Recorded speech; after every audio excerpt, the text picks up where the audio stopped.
Hello everybody, and welcome to another episode of Design Dorks, the show where after 4 hours we start talking about Xenoblade Chronicles 2 and make absolutely no regrettable statements or mistakes in what we say whatsoever. I am one of your hosts, Pirik Kong. I run the channel Designing For, and with me is my co-host... the Duke of Dorks. Glad to be back and I regret nothing. It's okay, I still hate Mega Man.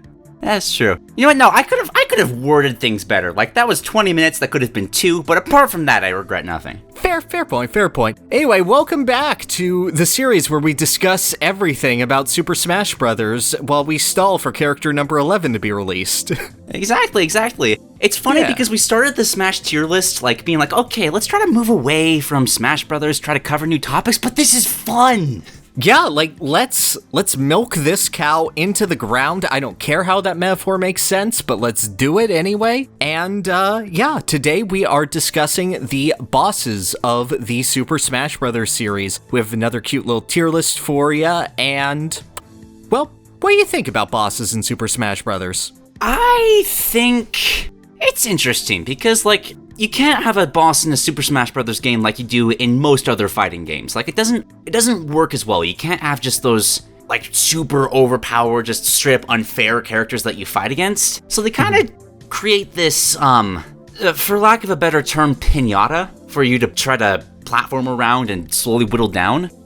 And most of them are fine. Like, they're fine. Cool. I think most of them suck. Oh, wow! I was trying to be nice, but no, you're just gonna go straight into it. No. So, as someone who's coming from this not as fighting games are my point of comparison, but as the Kirby series is my point of comparison, and the Kirby series having incredible boss fights, because it's so clear that Super Smash Bros. Wears Kirby Superstar on its sleeve as its foundation.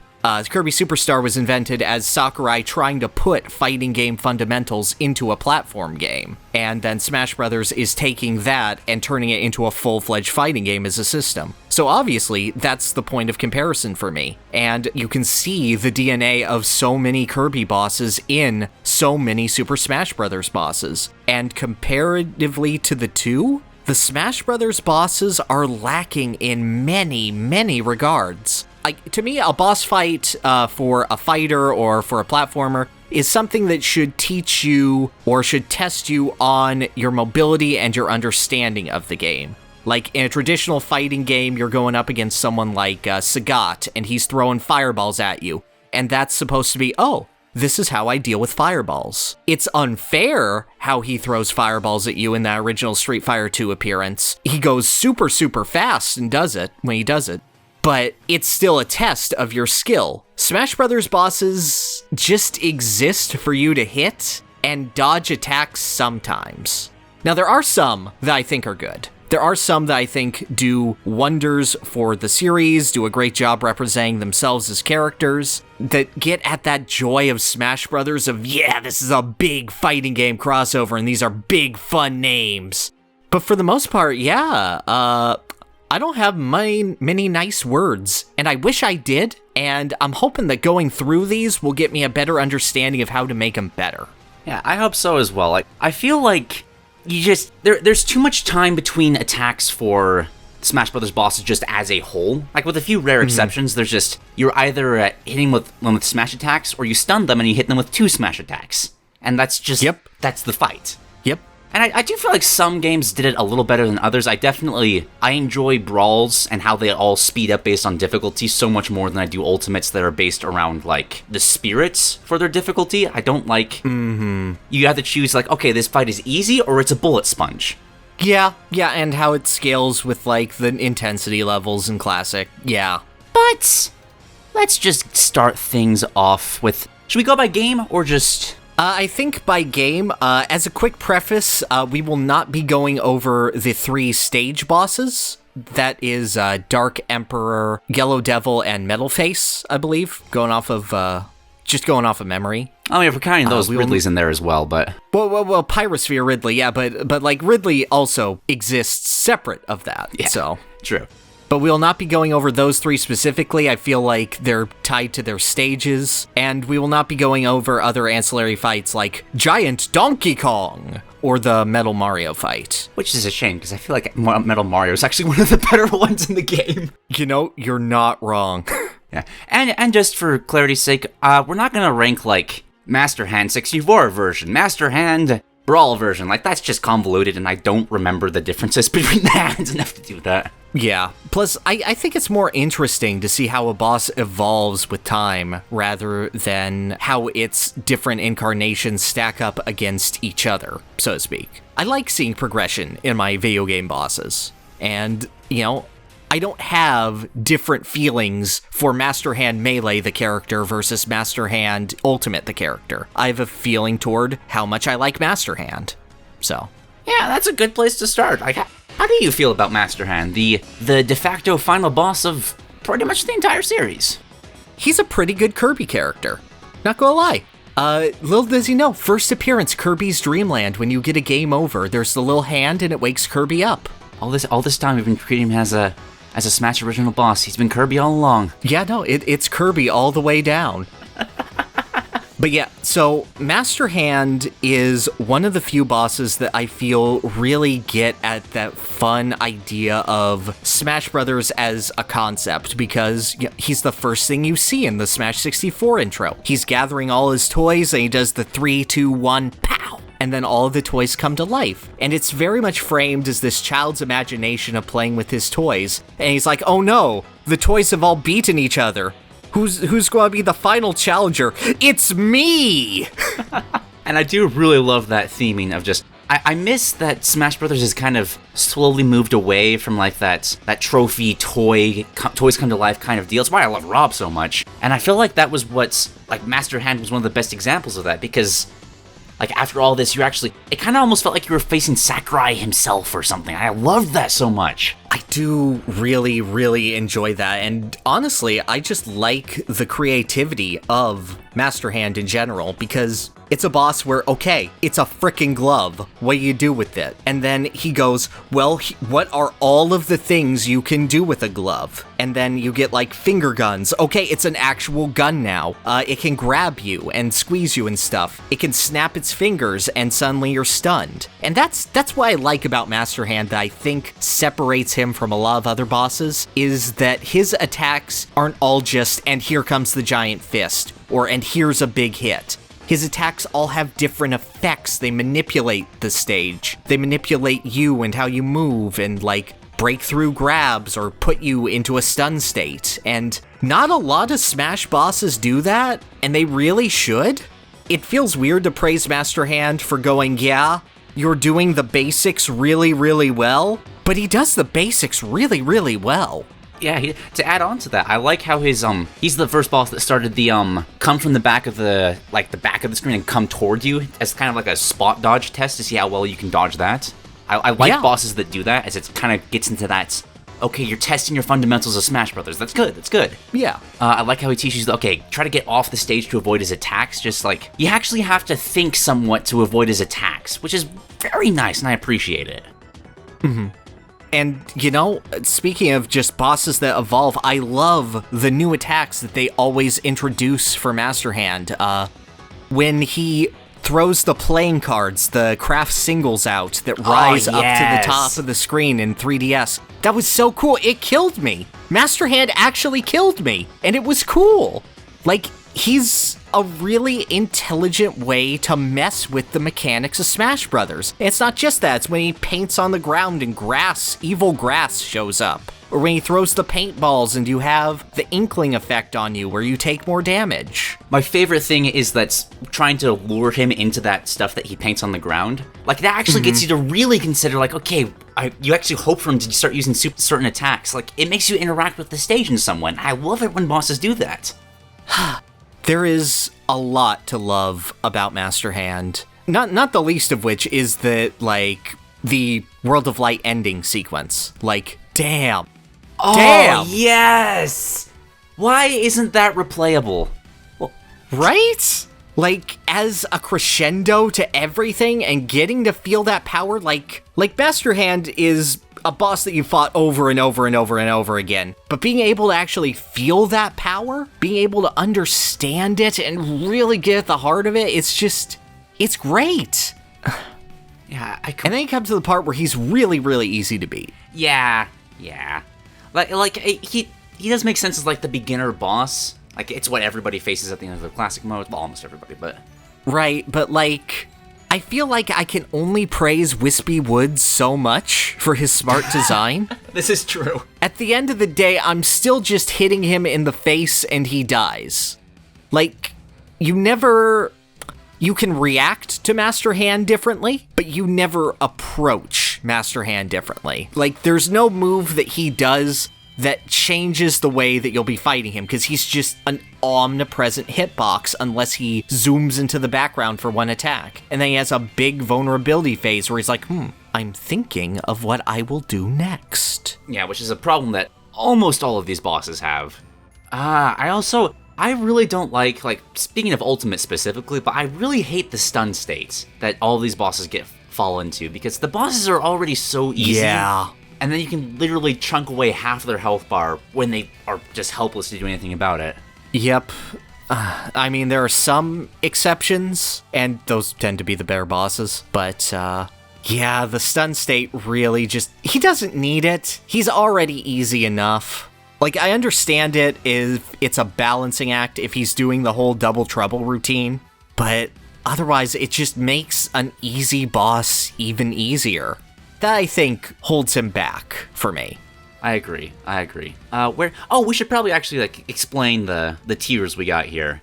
Yep, so we've limited it to 5 tiers. Legit, good by Smash standards, you're okay, you have potential, and you don't. Yeah, I saw it, S, A, B, C, D. Although, honestly, even the S ranks, I'd put in, compared to our other tier lists, that falls somewhere between A and B for me. There really aren't any, wowing moments of just, in terms of, the characters from the last video. They're, even the best ones are they're fine. I don't have anyone that I think is transcendent or anything, but I think there are some that are good. My criteria was, if you were a late game boss in a Kirby game, I would think you were good. Not amazing, but I would think, yeah, it's a memorable boss. I would like to fight you again. Yeah, replay value was a lot of what I based mine around. Just okay, I finished the boss fight. How badly do I want to go and experience that again?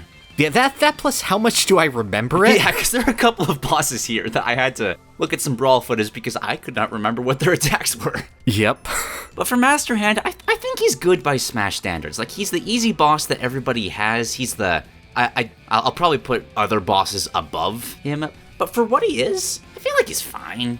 He's the introductory boss that teaches you, well, not teaches you, really, but, he's something that every character can fight, which is a problem I have with a couple of these, that's some... Yeah. I have to actively ignore that Little Mac is in the game, otherwise I drop every boss down a tier. Right.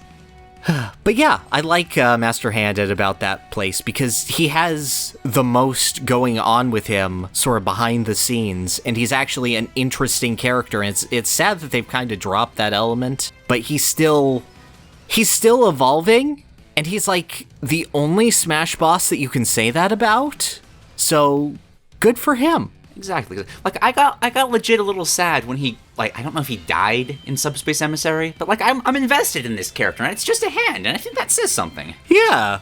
There are so many video game villains I care about less than a glove. Yeah, exactly. And I feel like it's only natural to talk about Crazy Hand after Master Hand. Yeah, cool. So, Crazy Hand isn't as good. Yeah. It was cool the first time around. The second, I feel like Crazy Hand should, well, with the exception of 3DS and Wii. No, Crazy Hand's not the one that explodes in 3DS and Wii U. Never mind, that's still Master Hand. Yeah. So I love the original concept of Crazy Hand. Just you're fighting Master Hand like it's the old game, and then midway through the fight, here comes a new challenger, and then you just have a full health boss zooming in, fighting you while you're fighting the other boss. That's brilliant. Yeah. That's really, really smart and really, really well done. And, like, it's just being the weird left hand that's not as in control because this kid ain't ambidextrous and he's not Miyamoto, so he's not left-handed. I didn't even think about that, but that's solely true. It's just the less dominant hand. And just, I like the concept a lot. I don't think it does anything particularly interesting. I think that on its own, it's just a lesser master hand. And I think that as the tag team, it's interesting, and I'm glad that they added tag team moves for them. I don't think those moves are strong enough to justify a lot of them. I feel like usually when they do a tag team move, that's the most relieving part of the fight, and it should be the opposite. Because that time, you only have to dodge one thing as opposed to two. Exactly. It's why the melee fight was, I'd argue, definitely the hardest of the bunch, because they were constantly doing just random things throughout the entire... I think there was only one, and it was just the Master Hand will beckon to come here, and it'll punch Master Hand. And that was it. Yeah, and that was a fast attack. It worked fine. But past that, Crazy Hand is very much just there. It doesn't represent anything. I know its melee trophy was like, well, Master Hand is the creative spirit, Crazy Hand is the destructive spirit. I thought that was really, really cool, and then nothing is ever done with it. Yeah, it's... there's so much room for a potential just to be, like, self-destructive, maybe, like, dark energy... Like, just take Dharkon and just put it in the palm of Crazy Hand. Something like that. I don't know. Or just, like, make him mocking. Like, he should be the one, like, he grabs you and he squeezes you in between his two little fingers. Or he, like, makes an okay sign and then snaps his fingers and like, points and laughs at you or something. I don't know. Yeah, for being crazy, he's not much. If you're going to make him that, I would rather him be a support to Master Hand. Like, Master Hand goes in a stun state, and Crazy Hand does the Persona 5 wake you up from a status effect motion and slaps Master Hand back to life. Or, like, he makes the field poison. Use all those stupid terrains that you added in Ultimate for no reason, and make Crazy Hand just this weird, damaging, wild magic caster. I don't know. Yeah, exactly. He does have some things like that, but they're so few and far between when half the time he's just going to be, oh, I'm going to flop around on the stage for a bit and, like, just smash attack me from the right side. It's easy. Mm-hmm. The one thing I didn't know that I do like is that Falco's classic mode is called Soaring Above the Darkness, and he fights all dark versions, and if your intensity isn't high enough, his final boss is just Crazy Hand alone. Oh, that's neat. And that's neat. And I'm like, yeah... Falco, the lefty fox? I felt it pertinent to mention because it was trivia that I didn't know until recently. But also, okay. But yeah, Crazy Hand is a solid C for me. He has potential, and other than that, he exists. I would agree with that. I had him on the bottom of B, but, like, throughout this conversation, just, like, he doesn't... I'm not invested in Crazy Hand. I am in Master Hand. But, like, Crazy Hand has done nothing to, like... He feels tacked on. Mm-hmm. It's like, oh, they had this idea for the first one, now he has to keep coming back. He's like, okay, we're going to debut this wrestler's tag team partner, he's going to come in and he's going to save him, it's going to be all cool. What next? Shit, we still have to pay this guy for, like, 2 years. Damn it. Like, But yeah, I got nothing to add on here. Yeah, I don't either. It's hard to just, like, okay, they're gloves. Like, they do the glove things, and that's like... Yeah. One does it well. One is also there. One tried to copy his homework and doesn't do it nearly as well. One has very bad handwriting. Yes! That's perfect. Next... Oh, I was about to move on to Brawl, but no, Giga Bowser showed up in Melee. Yeah. And, I'm pretty sure we both agree on this. Like, Giga Bowser was so much better in Melee as a boss. He sucks in Ultimate. Yeah. It's so hard because, like, we were talking about Crazy Hand running in at the last minute, but Giga Bowser just does it better. Yeah. Because it's literally Bowser coming back from the grave at the end of Adventure Mode and transforming into this huge bestial form that it just looks unhinged. Like, it looks wrong and monstrous, and, like, there are a few times where Bowser feels like Bowser the Demon King, or it takes his inspiration from the Ox King from Journey to the West to heart. And this is one of them. This is like just him going up to 11, and you attack him, and nothing phases him. He is the invincible wall of a boss that Bowser is supposed to be. And it's cool. It's very cool. It also kind of harkens to the Kirby tradition of being like, oh, hey, this is a fun, like, neat little Nintendo game, but then there's a genuinely terrifying boss at the end, and for that's Giga Bowser here. Yeah, I love that he fucking dies at the end of Melee Adventure Mode, where you see Bowser's trophy collapse, and then it hits the floor and turns into dust. Like, that's brutal, and that didn't need to be there, but, like, way to actually kill Bowser.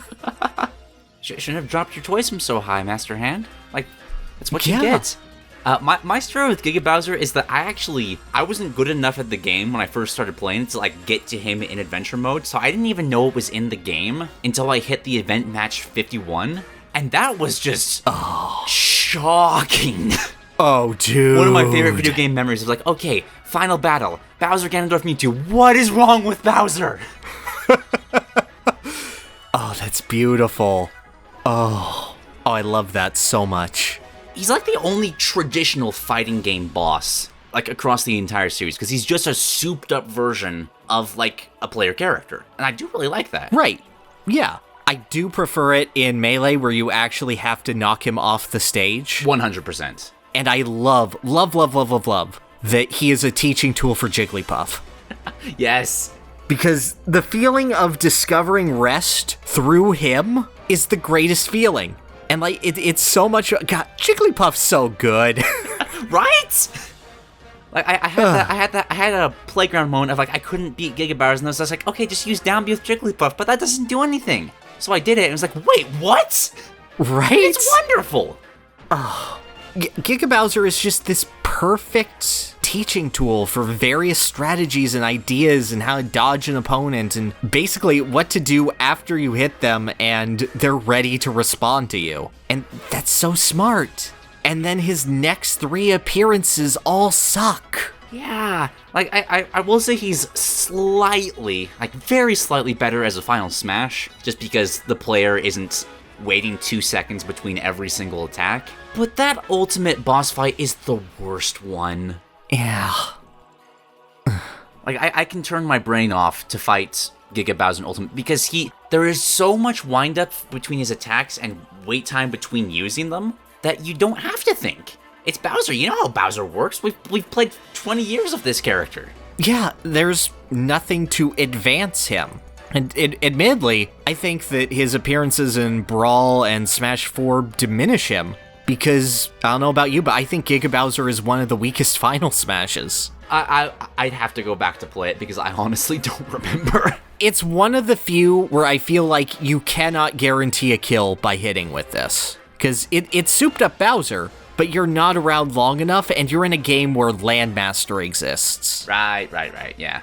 And, like, it diminishes him quite a bit when the ultimate form of Bowser is weaker than a tank. Like, it's like, oh no, Godzilla stubbed his toe against the Japanese military. Guess he's done. Yeah, the military actually beat the kaiju. We didn't need King Kong at all for Godzilla. Thank God, gotta protect King Kong. Gotta keep him looking strong. So I know we just said that we weren't going to rank them separately, but they're such different fights. Well, no, they're the same fight. Well, yeah, they're the same They fight, just but have different win conditions. Yeah, and one of them works and one of them is dumb. Yeah, I want to put Giga Bowser into B tier. Like, at the bottom of B tier. Because that first fight is so good. I wouldn't put it quite at S tier. I'd like a little bit more original with him. But it's high A tier. It's a good feeling. It's cool to see all those, like, status effects and all on his attacks. It's neat. I'm hyped for Giga Bowser at this point. And now I'm looking at him and I'm in the crowd chanting, please retire. But yeah, that's absolutely true. Which is a shame because, like, the Giga Bowser in Ultimate Bowser's Final Smash shows that, like, no, there's so many directions they could take this character. But no, copy-pasted. It's just his old Final Smash because there's too many characters in Ultimate and they had to fill in the blanks somewhere. Yeah. But yeah, I could get down for the bottom of B tier. Just with the caveat that, like, there would be a split. Like, this is an average of his appearances. This is an A-D split weighted in favor of I like him more than I feel apathetic toward him. Yeah. One more game and he goes down a tier. Exactly, yeah. If they keep this up again, like, no, it's you've had your chance, and your first try was the best one. Just trust the first take. Come on, guys. What a debut.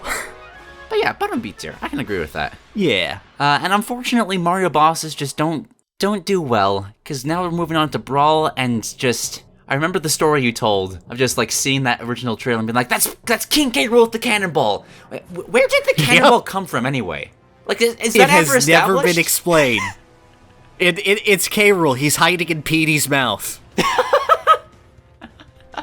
He's going to come out, and everyone's going to be so surprised. That's why he doesn't use any goop attacks or anything, because he'd have to vomit K. Rool out, and then that would just confuse everybody. Exactly. And K. Rool can't come out because he's hiding from the Japanese devs that don't want to tarnish his name or whatever. Yeah. Like to give a small bit of praise to Petey Piranha, it is neat that you, like, choose which cage to break to, like, choose your fighter for the next bit. I wish Subspace Emissary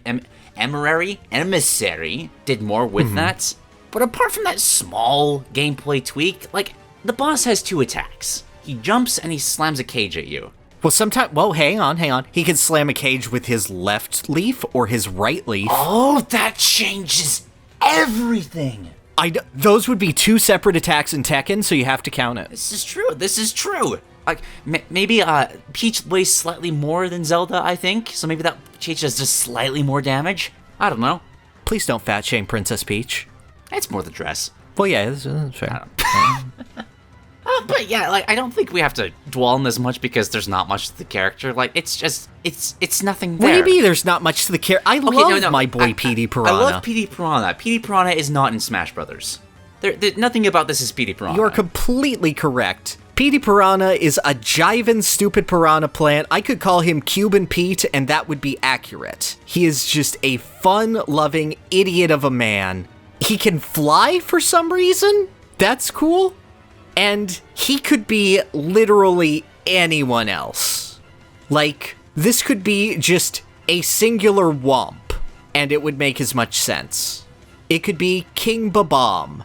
It could be King Dodongo. It's just completely... Actually, probably more accurately Bongo Bongo, but... Oh, Bongo Bongo would have been sick, though. Yeah, but would you like him if he can only throw cages at someone and jump? If the hitting the cages, like, plays the drum, I would feel better about it. Like, if there's actually some music being played. But as he is now, he's the worst boss in the entire series, in my opinion. He could be Andross. He could be Kraid. Or any Metroid boss that has hands. Any of them. Literally, the criteria is just, do you have appendages? And that's what... that was what the job interview was for. And Petey Piranha was just the first one to apply. Petey Piranha was like, well, I can't write with them. But they're like, good enough. But yeah, it's almost maddening how bad he is. Because, like, he's such a fun character. And I even like him appearing as Piranha Plant's Final Smash, like, as a callback to how dumb and bad he is, where they had to invent him breathing fire for the Final Smash. And at least there, it's got, like, this like, oh, call Big Brother to come in and save the day kind of vibe, and I like that, but just as a boss fight, I feel like I could give this a controller to somebody who hasn't played a video game, and they'd still be able to figure out how to beat Petey Piranha. Like, there's nothing here. I would say your average Wispy Woods is a better boss fight than Petey. Oh, no question. Yeah, and that's a tree. That's a tree, this is a plant. However, I was about to say. My point still stands. Like, at least, like, just like an idea of, like, fixing him. Well, it's easy to fix him. Let's, like, give him literally anything. But, like, even if he just, like, crouched down and tried to bite whoever was directly beneath him, just something. Yeah, just anything that shows personality, his actual boss fight, anything. I'm assuming we both have him at the bottom. At the bottom? Yes. Okay, good. Because, like, part of me wants to put him in, like, Petey Piranha does have potential as a character design, but this boss fight is not part of it. Yeah, you can't improve on this boss fight. You can improve on Petey Piranha, but you can't improve on the base that's here. Yes, exactly. Okay, now I have to remember, like, what's the chronological order of the Brawl bosses? I think Rayquaza's next? Rayquaza? I think it's Rayquaza, yeah.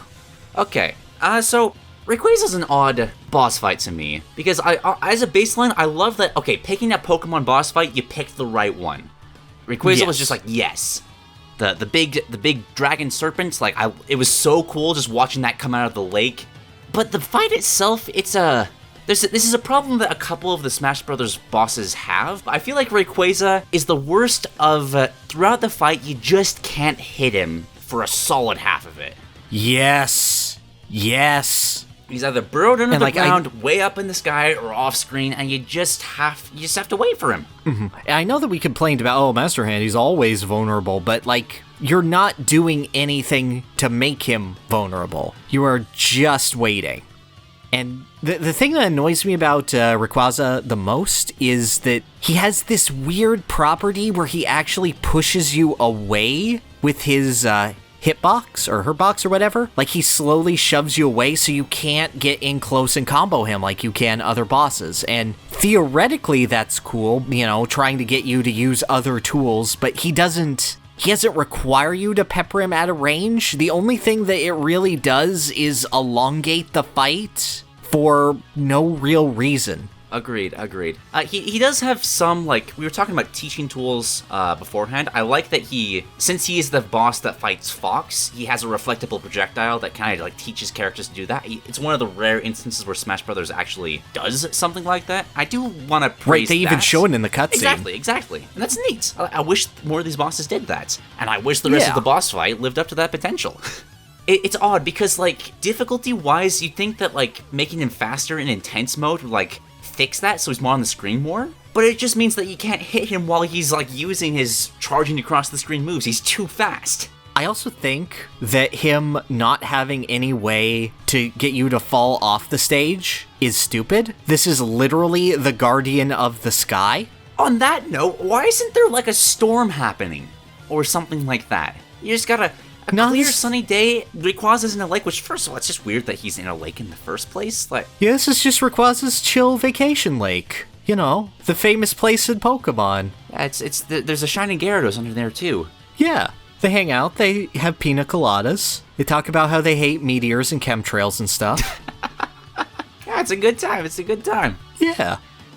The one thing that I do want to praise Rayquaza for is that he is a Gen 3 Pokemon, and it was a really smart way at a time where the team had to represent both Gen 3 and Gen 4, and they gave the character slot to Gen 4 and the boss to Gen 3, and I think that's really cool. Like, they could have easily made this Giratina. Oh, absolutely. And they chose not to. I mean, I would have liked Giratina more, because that's just cool. Is Giratina a cooler Pokemon? Yes. Am I glad that Rayquaza is here? Yes. Both of them should be here, honestly. But, like, of the two, like, I never thought about it like that, but you're right. I've always wanted, like, a Gen 3 Pokemon, because I would hope it is Sceptile, because just favorite Pokemon. But Rayquaza... Okay, yeah. Rayquaza does that job very well. Yeah. I also do want to praise that he does have, like, coming off of Petey Piranha, who has literally two, Rayquaza does have a good mix of attacks. Like, he spits explosive energy beams, like, he'll do all the stage charges. The stage charges are annoying, but they're still variety. He does that really weird wheel of lightning that I could never figure out how to dodge no matter how many times I tried because he uses it so infrequently. Yeah, no, that's a weird one, Chief. I still don't get it. I remember trying to get through boss battles on Intense way back in the day. Rayquaza was always the hardest one for me, just because he takes so long and there's so many options to just completely ruin your day. He was a stopgap where I accepted, okay, I will take damage. I can probably avoid dying, but I will take damage. I would always just reset it until I fought Rayquaza first. That's also fair. Just because it gets harder as you go. Yep. And then just pray I don't run into Duon later in the run. Yeah. Oh, that was your roadblock too. Yep. But I don't... Like, obviously, Rayquaza has so much potential. Like, I'd argue it's one of the coolest Pokemon out there. Like, it's a giant flying snake dragon. Like, you can't go wrong with that. Yeah. Of all the bosses where you could probably fight on this thing's back. Why aren't we fighting on his back? Right. great! And he's just tossing you around. I don't understand. There's so much missing with Rayquaza here. And just... Yeah. You know the, I think it's the Super Paper Mario? There's this big, Yes, Fractale. Yeah, you know what I'm talking about. Yep. Yeah, just make that but Rayquaza. Yeah. Would have been perfect. You got any more mispronunciations? Nah, I think I'm spent. Run up the interaction? Rayquaza. Rayquaza. All right. So you have him in B or C? I have him at the top of C, because, like... I also have him there. Like, he's cool. I like Rayquaza as a Pokemon, but as a boss fight, like, I don't want to fight him. It's not very fun. Yes. I do like him more than Crazy Hand, though. I'm invested in Rayquaza's base boss fight, and it could be improved in so many different ways. Like, imagine if this was a phase boss, and like halfway through the match, he just took you up into the sky and just started doing loop-de-loops, and you had to try to like jump off of him when you could. Absolutely. It would have been so cool. Yeah, I wish like, more Smash bosses had phases. This is a boss fight that could be a spectacle. Yes. Man. But if it isn't clear at this point in the video, we're complaining a lot. Yeah. Like, I've played so many games with good boss battles. Smash Brothers rarely is one of them. Yeah, and it's more just a sense of we want it to improve. We're not just sitting here to go shit on the team and go, well, have you considered your fatal weakness? Boss battles? This game is actually poop. No. Because, like, it's fun to imagine what Rayquaza's boss battle could be, but it's just not that. Yeah. We didn't need Poke Floats. We could have just had Rayquaza's boss fight. And had the same thing, but cooler. Yeah, I do miss Poke Floats as well. I just want float. Yeah, I know. I just want floating character models. That's so much fun. Exactly. All right. After Rayquaza, I think it's Porky? It's Porky. Yeah. Okay. Porky was the character I forgot was in the game. Which is odd because I don't know if I disliked the boss battle as much. It actually does something that I wish more boss fights do, in that it actually like spawns enemies for you to deal with. In this case, I have no idea the what Porky bots. Called, yeah, the Porky bots. That you have to actually like take your attention off the boss and check out other things on the battlefield. Yeah, I feel like that would fix so much of the problems of these bosses having very slow attacks. Mm-hmm. But yeah, Porky's fine. Having never played Earthbound, I really like the design of just the Spider Walker. Yeah, it's great. I think that Porky has the best setup of any boss in Subspace, because you have Lucas, the Mother 3 protagonist, going through the ruined zoo from Mother 1, being chased by the Empire Porky statue from Mother 3, and then Ness comes in to bust it open with PK Flash, a move that actually has a chance of one-shotting that boss, to reveal Porky, who wants nothing more than to fight Ness again. That's brilliant storytelling that I just figured out because I just got all those Mother references, because 2 of those games didn't come out by the time I played it. I had no idea about any of that, and I respect the boss a lot more now. That's awesome. It's such a cool send-up to the Mother series, and the boss fight's okay. Yeah, it's fine. I like that this is one of the bosses that you can actually stand on. Yes. That's just neat. Yes. Especially when it like takes off and you can like still attack it while he's like trying to fire a laser downward, but you can't stay on too long because otherwise it'll shock you. Mm-hmm. That's also really cool. Yeah. I feel like there's a bit of a lack of variety though. Like he's either gonna walk and stab you with his little legs, or there's gonna be an energy blast, and that's about it. Mm-hmm. Now, admittedly, just what I know about Earthbound. Admittedly, I do feel that it's hard to translate a lot of Mother's attacks into Smash Brothers, because there are a lot of particle effects that don't really have a concrete shape. It's more the feeling of the attack than anything. And hell, if you're going to incorporate like Mother 3's rhythm system into it or whatever. Oh, I would have loved that. You also just like, if Porky was still a boss right now, he'd probably have like a similar Mother effects to like the actual fight that like Ness and Lucas got in this game. Yeah. And now I'm so much just sadder that he's not here, because that would have been awesome. I know that all Subspace characters that aren't Snake are mute, but God, we're missing so much of Porky's personality here, and he's such a big personality that having him mute is just, it's weird. It's like if Metalface didn't talk. Yeah. I never even thought about it like that, but I've never seen this as like a character. Right. Like, even the first time since I had no knowledge of Mother 3, I didn't realize that, like, oh, that's like something in there. I thought it was just a mech. Yeah, but no, it's this poor, immortal, emaciated, horrible Eric Cartman person. Oh, if he just had Eric Cartman's voice. That would be... And hey, like, even, like, if Ness and Lucas can, like, say their attack names, let him just say something. I also really wish, like, the energy blasts had, like, Gygas's effect in them. Yeah. Oh, God, and he even does that big orb. He could so easily have, like, the Devil Machine Sprite in there. Exactly. It's just... It's a serviceable fight. It is. Yes. It works just fine. I love the setup for it. It's not a character. This is 100% true. I didn't even realize there was a character tied to it. Oh, Porky is one of Nintendo's best villains. I know. I need to get around to Earthbound at some point. It's just... You can just get around to Mother 3, it's okay. Yeah. Well, where does that land for you? Because, like, it sounds like he's, like, technically good by Smash standards, but I really don't like that there's no character to speak of. I have it in B because there's nothing in the fight that wows me, but it's all serviceable. But the setup is perfect, but also, God, there's nothing there, character-wise, outside of the Porky bots. Exactly. And I do want to, like, praise again, like, all characters need some sort of, all boss fights need some kind of Porky bot. Like, it adds so much to what a Smash Brothers boss fight should be. Yeah. If he's in B, should we put him above or below Giga Bowser?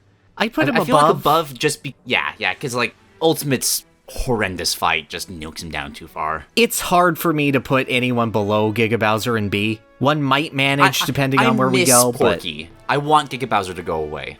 Yeah. I want Giga Bowser to go and, like, have a training arc and come back. Okay, yeah.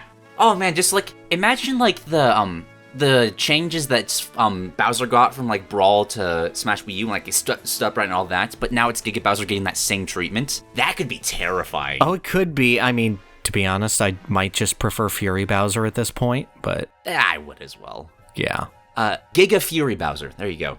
I'll take it. Fuse the two together. Yeah, by all means.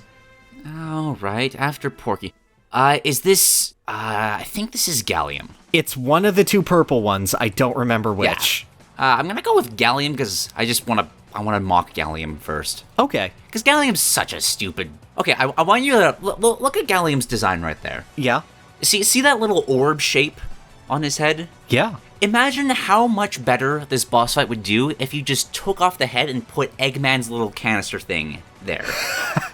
Instant, wonderful boss fight. You know, as a desperate kid, I saw this and I went, this is a giant purple Kremling. Do you understand how desperate I was in 2008? That's amazing. But I hate most of the Subspace Emissary original designs.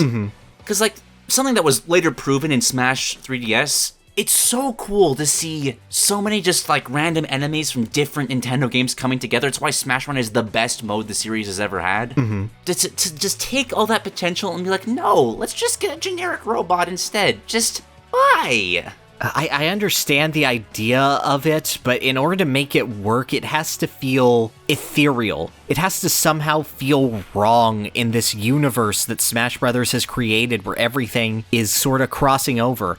And the fact that I can imagine it as a giant purple Kremling with giant mechanization means that something went wrong there. It's a Kirby boss. All the Subspace stuff is Kirby bosses, or Kirby enemies. Well, yeah, Subspace is just Kirby Superstar, but bad. Exactly. To give Galleom the slightest of credit, it does have some pretty nice animations. Like, I do love it just standing straight up and just falling, just face planting on the ground. Yes. It's an amusing animation. That's one nice thing. You know what? I'll give him more. I'll give him more. Galleom is actually a fun boss to fight, I find. Because you're always in his body and always doing attacks. There's nothing that's pushing you out. He always encourages you to go aggro. So it makes it more difficult to react to his attacks because you're in there constantly. And are his attacks telegraphed and stuff? Yeah, but he's got massive hurt boxes that are occasionally difficult to avoid if you're going full aggro. And I appreciate that. Like, he's a boss that, you just hit him until he dies, but he's a good damage sponge. Like, of the Subspace originals, he's not the worst one, in my opinion. I agree. But he is just, like, take literally any game. Like, Eggman would be my pick. Just having him do that wind-up punch with, like, get a load of this would have been, that would have just been perfect. Mm-hmm. By his placement in Ultimate, I think Metal Gear Rex was a shoo-in for this spot, because he's literally in the Snake secret base. Yeah, like, there was just a deal went through where they couldn't finish the boss fight in time, and they're just like, okay, let's grab this instead. Yeah, but even then, you have to redo like his model and all of his animations. Like, there was so much effort that needed to go in to bring him back that could have gone to Death Egg Robot, that could have gone to Metal Gear Rex. Which they remade the Metal Gear models anyway. Yeah! Because Shadow Moses is still back. I don't know, maybe that's a Konami problem, but it's just... Well, yeah, Konami is a problem, yes. I hate when crossovers just like, okay, or just like, we need to do something original here. Because no, you don't. That's not why people are coming to a crossover. They're coming to a crossover because of the cool things you can do with a crossover. You can do it once and get away with it. You can give him the reason that it's happening. Yeah, exactly. You use your reason. I have Galleom just at the bottom. I know he's fun, but I feel nothing but annoyance toward this character. I could put him a little higher, just because I don't think it's a bad boss fight. Mm-hmm. I just don't... Where do you have him? I had him at the bottom of C, fully willing to put him to D. Okay, I'd like to drag him down to D, because like his potential is turning him into a different character. Yeah. Yeah, no, you're right. But like, that base is fine. Okay, you know what? No. Like, that is true. But he's at the bottom of C because he could be a different character. Yeah, you have potential. I could see this working as an Eggman robot. It would work. After this, though, is our first Ridley fight. Yeah. And I think both of Ridley's fights are actually pretty good. Like, well, I say Ridley. It's Dynablade. Yeah. This is obvious. No, it is Dynablade. But Dynablade does translate decently well into that. I think it's the weaker of the two fights. Oh, really? I have the opposite opinion. We'll talk about that in a second then. But he has a bit of a Rayquaza problem of just, like, sometimes you just can't hit him. He's got a lot of attacks that take him off the screen. He generally charges back pretty quickly, so it's more of a dodging minigame, which I do like so much more than Rayquaza. I agree. He also has another one of the Master Hand things where he's got a spot dodge check to see how well you can dodge. Yep. And just props to this Ridley in particular, like straight up canonized his the Space Pirate Rush. Yeah, the smash and grab. Yeah, God, that cutscene leading into him is so pitch perfect. Exact. Yeah. Like just the brutality of it, and then oh no, he's a flying type. Oh right, duh. How have I not realized that before? It's super effective. Yeah, well, if he's dragon flying, it'd be neutral, but... True. Well, maybe... he's evil enough to be a dark type. Okay. But flying dark. Yeah, he's basically Yveltal. Oh, yeah, true. Another cool boss fight that wasn't... Right? But yeah, I do like him. I like him less than I like Dynablade, but I like the fact that Dynablade gives you openings via you dodging, whereas Smash Brothers, you just hit the man. I feel like this is a big missed opportunity. I don't like his wing flap move, where he just tries to push you off the stage. I feel like of all the boss fights, this one should have been in an enclosed space, and it should have been a stamina fight. Yeah, I can see that, yeah. Like, that would really sell it, because Ridley's moveset is actually pretty great for this. And is actually really fun to fight. You're always in his hitbox, just like you are in a Metroid game. And there's always this sense of dread. And can he go off for a minute? Yeah, but not nearly as bad as he can in Metroid Prime, to be fair. Yeah, and when he comes off, he usually comes straight back with some really high damaging attacks. Like, I feel this brawl design is why I am disappointed by his ultimate character. Yes. Because, like, he sells his power so well. Yeah, oh my god, when he screams across the screen, the screech that he gives. Yeah, the Master Hand charging towards the screen, like, the effects that are on that, and then the sound effects is, like, just charging through him. You can hear, like, the chomp as he tries to like, nab you with it. And that'll kill you almost instantly at higher difficulties. Yeah, it's good. He's generally good and enjoyable to fight. I think he's missing quite a bit, but he's good. I feel like the missing bits are just like he's spliced between two boss fights on the roster. Yeah. Because like Meta Ridley's got the more like dragony fire breath and all that kind of stuff. Yeah. Then he's got the more physicality here. Yes. But yeah, I think Ridley's good. I do too. By Smash standards. Yes. He's not. I only wanted to replay the fight because I wanted to play as this boss. Yeah. Because like it's fine. Mm-hmm. I don't get sold on his character like I do in Smash Ultimate, which just. It's a good moment, but it passes. Exactly. I'd like to put him at the bottom of A, if that's all right. I do feel more strongly towards Master Hand. If I could just, like, blend all the Ridleys together into a character slot. I wouldn't take a boss fight. I'm not giving up Ridley for anything on a character slot, but, like, he's got just shades of greatness of what he needs, but they're all on different things. Yeah, I feel that. But yeah, still an A-tier boss. Like, yes. This is one of the good ones. Yeah. I have no idea which one's next. I'm 80% sure it's Duon. Yeah. Ridley doesn't show up again until like the end, right before everybody comes back together. So yeah, it would be Duon. So see these heads on Duon right here. So yeah, what I'm picturing this time is that the left one is Eggman, but the right one is Wily. Oh, you make me so happy. Oh, God. I don't like Duon as a boss fight. Nah. It is a very awkward. I really don't like that this is such on the top of that. I get the placement of it because that's where the boss fight happens, but there's not enough room to properly like. Well, no, actually, that's not true because you can just move slightly to the side, avoid whatever he's doing, then go back in. But like, it feels cramped and not fun. Yes. Is what I'm trying to get at. No, I completely agree with you, and I feel like this is such a spectacle moment because this is, you kick all the Mr. Game & Watches out of the helm of the halberd, they fuse into this giant monstrosity, and it's this thing. It's just the thing. It's whatever the hell this is. Imagine if that turned into dark matter. Oh my god! If all the Game & Watches just dissolved into dark matter. Oh, that would have been amazing! And it's on the Kirby Halberd 2? Yep. Halfway through the fight, it sprouts wings and becomes 0-2? Yeah, could do that. God. You can even do that weird dual gimmick if you want to add in elements of miracle matter. Oh, And you could have the 0-2 theme play. There was a remix of it in Brawl. I can't put Duon lower because I'd put him under Piranha Plant, and I can't do that, but I want to put him lower because of that, because, like, wow! Like, this is another example of just, like, this is not what a crossover is for. That could have been the best moment in Subspace Emissary, but it isn't. It sure isn't. And to top it all off, I don't think he's a good boss fight. I completely agree. He's too awkward. Yeah, he's got that same weird pushback that Rayquaza has to, like, a lesser extent. And, you know, he does have that same redirect his missiles at his face attack. They, like, kind of look like giant swords or ICBMs. And that's cool. I like that. It does a lot of damage to him. But otherwise, he's the weird wall that Porky is, but without the ability to jump on top of him.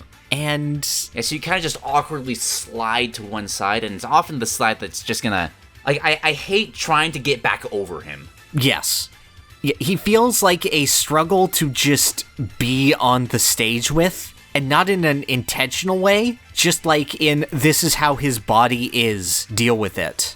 If he were designed to try to push you off the halberd, that's a different story. But no, all of his attacks are all offensively based. They're all based on killing you. Yeah, and they're all towards the side that, like, you're not on, in that case. Like, he always tries to attack towards the center of the stage. Yes. It's just... there is nothing about him I like. Yeah, I completely agree. They had this, like, yin-yang idea. It's like, oh, this side is range and this side's a sword. Whoa! Yeah, but if you're gonna do that, then, like... fuse two bosses together and really play up that crossover element. Oh my, just dark matter possessing something else. Yeah.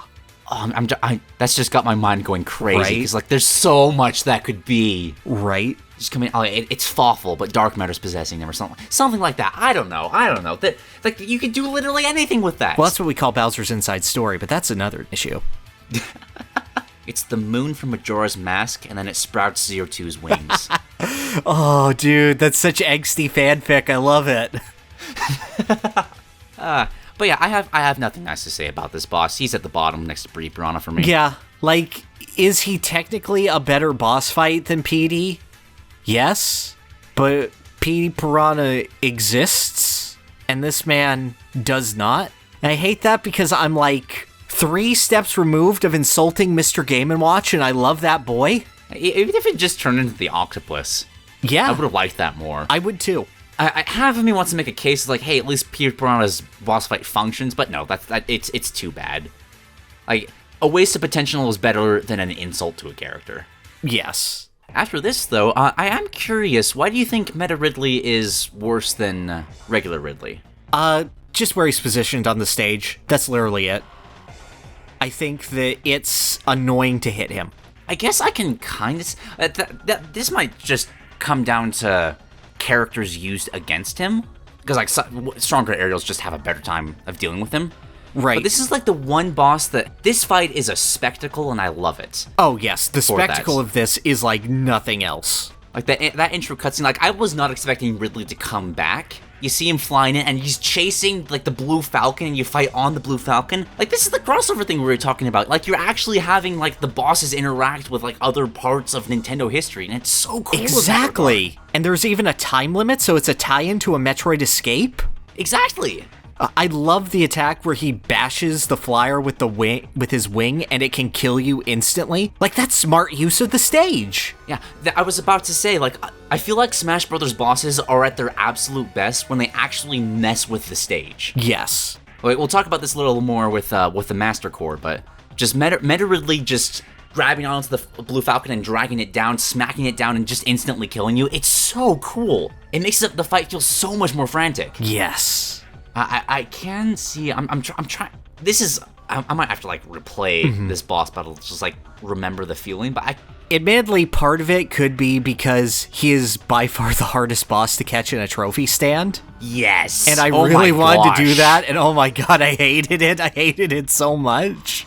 You have to time it perfectly, so like he just rushes over and you throw it down at him. Yes, but not so much that the wind knocks him off. Exactly. Oh my god, oh my... Yo, fuck trophy stands. They're like Those Pokeballs, so but dumb. suck. You just try to dodge a boss's attacks for like 10 minutes just waiting for it to spawn. Yep. But I actually do like his kind of fly-by nature, because the boss fight, the way I would always fight him is that I would try to intercept him in his attacks and be like a constant like sword-clashing trade-off sort of deal. See, I just wasn't a fan because he always just drifts slightly to the left, and it just makes it hard to hit him in any sort of vulnerability period. But doing it that way, yeah, that might be better. This is true. He drifts left as the fight goes on, which I kind of also like that though, because like he's getting slower, he's having a harder time keeping up as he's dying. Oh, I didn't consider that. Damn. Like it's one of the few boss fights in the entire series that I feel has like a theme, a purpose. Like there's a through line here where everything clicks together. Mm-hmm. Like the arena fits for what the boss fight is. It's a spectacle, which so many of the fights aren't. I totally agree. My only caveat is that I don't enjoy replaying it. Like, that moment is amazing, but I don't like refighting it. I'm trying to parse through my head, is like, okay, do I disagree, or do I just really like Ridley and I dealt with it regardless? No, that's fair, but consider that, like, there are 6 characters, I believe, that it gives you access to at that point, and 2 of them are Donkey Kong and Captain Falcon. This is true. And like, one of them's also Olimar. Like, what are you going to do like, with Olimar?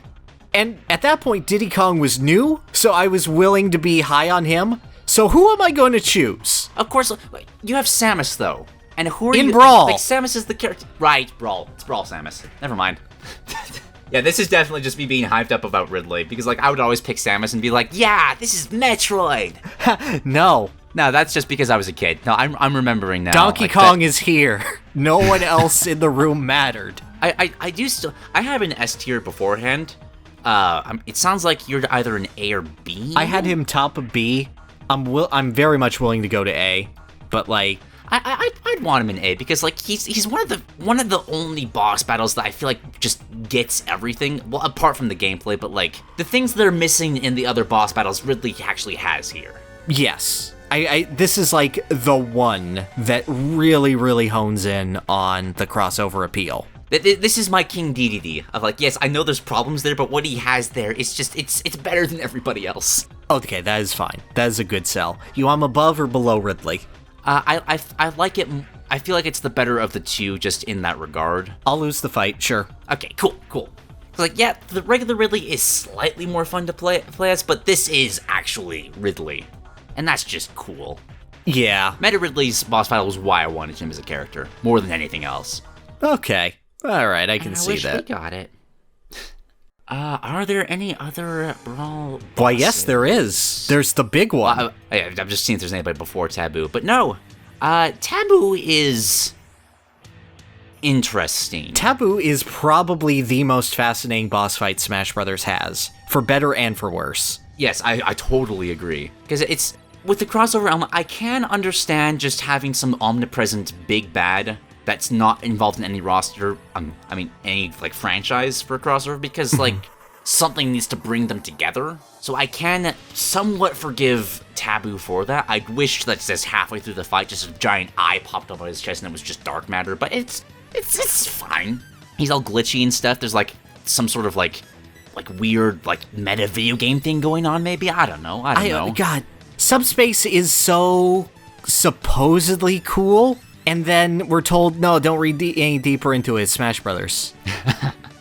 Like, this should be this giant meta thing. Like, at the onset of Subspace, I saw people going, like, Tabuu is the corruption of the world, poisoning the child that is Master Hand's worldview, literally chaining him. Like, it's some sort of weird, fucked up version of Andy's arc from Toy Story. Yes. And then it's like, no, it's just Smash Brothers, though. And then people are like, no, let me write my college thesis on Subspace, though. And just, he exists? He doesn't exist enough? I kind of hate him. Like, he's just an idea where, like, you wrote out the name and what he looked like, and you just went, yep, that's it. You gonna explain anything? No, that's just it. His name is Tabuu, he is blue, and he kills people. And he wants to make all the worlds into the subspace because... And he has off waves. All the toys must become toys again. It's the Lego movie. Yeah. Now, I do agree with all that said.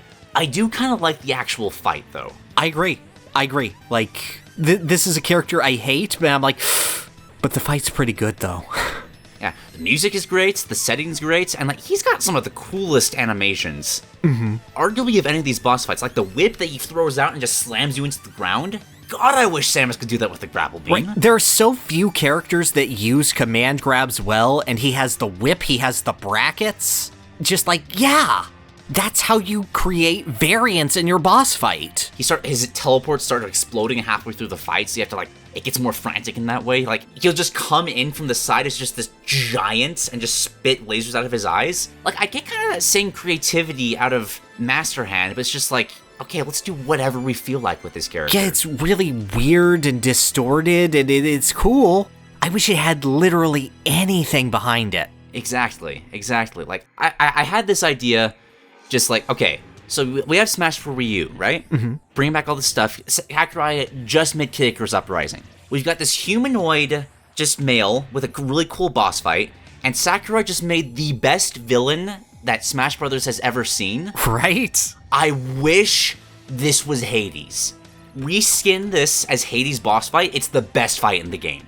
Yeah, totally. You are completely correct on that. I mean, admittedly, are there like 20 different ways to do Hades' boss fight really, really well? Yes. Yes. Like, can you imagine scaling him like a Shadow of the Colossus and just like slowly willing him down? I mean, just based off of how Hades' boss fight went, we could just have all of them. Just make it a 4-phase fight.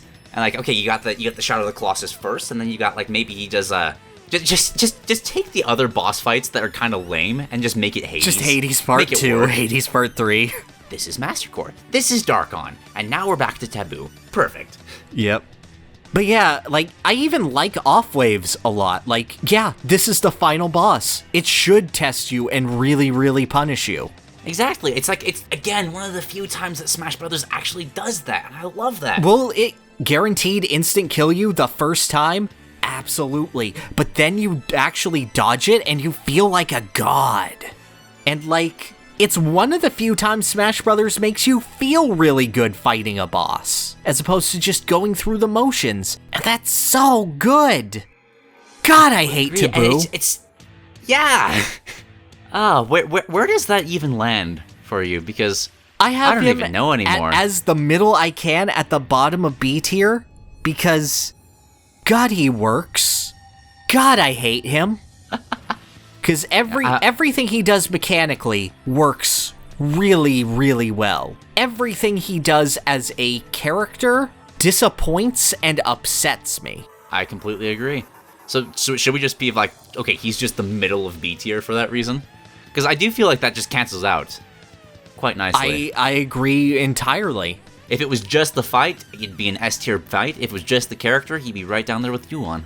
He'd be lower than Duon. I'd make a new tier for him. Oh, really? Oh, yeah, because, like, the entire thing revolves around him. Yeah, no, I can get that. As a payoff, he is nothing. As a character, he is nothing. I love how he gets that same, unless he gets that same, like, splash screen, just like how it's introducing all the characters. Like, oh, Mario's here. Mario! Black screen on the bottom, with his name, big letters. And then just Tabuu. Who? Okay. Alright, so middle would technically be between Porky and Giga Bowser. Just want to keep him there. Okay. Alright. Now, that's the last of the Brawl ones. Yep. But before we get to all the Ultimate ones, we do have something weird that Smash Ryu did with the Master Core. This is actually my favorite boss fight in the series. Yeah, it's either my first or second, but it's definitely there. I think we have the same first or second. I think so. Like, I have bias for one of them, but I think so. I think functionally, Master Core is a very nice evolution of the Master Hand idea. Because, like, you're going through the same motions with Master Hand. We've done this so many times. All of a sudden, he just starts spasming out, and all of a sudden, there's this giant black demon thing.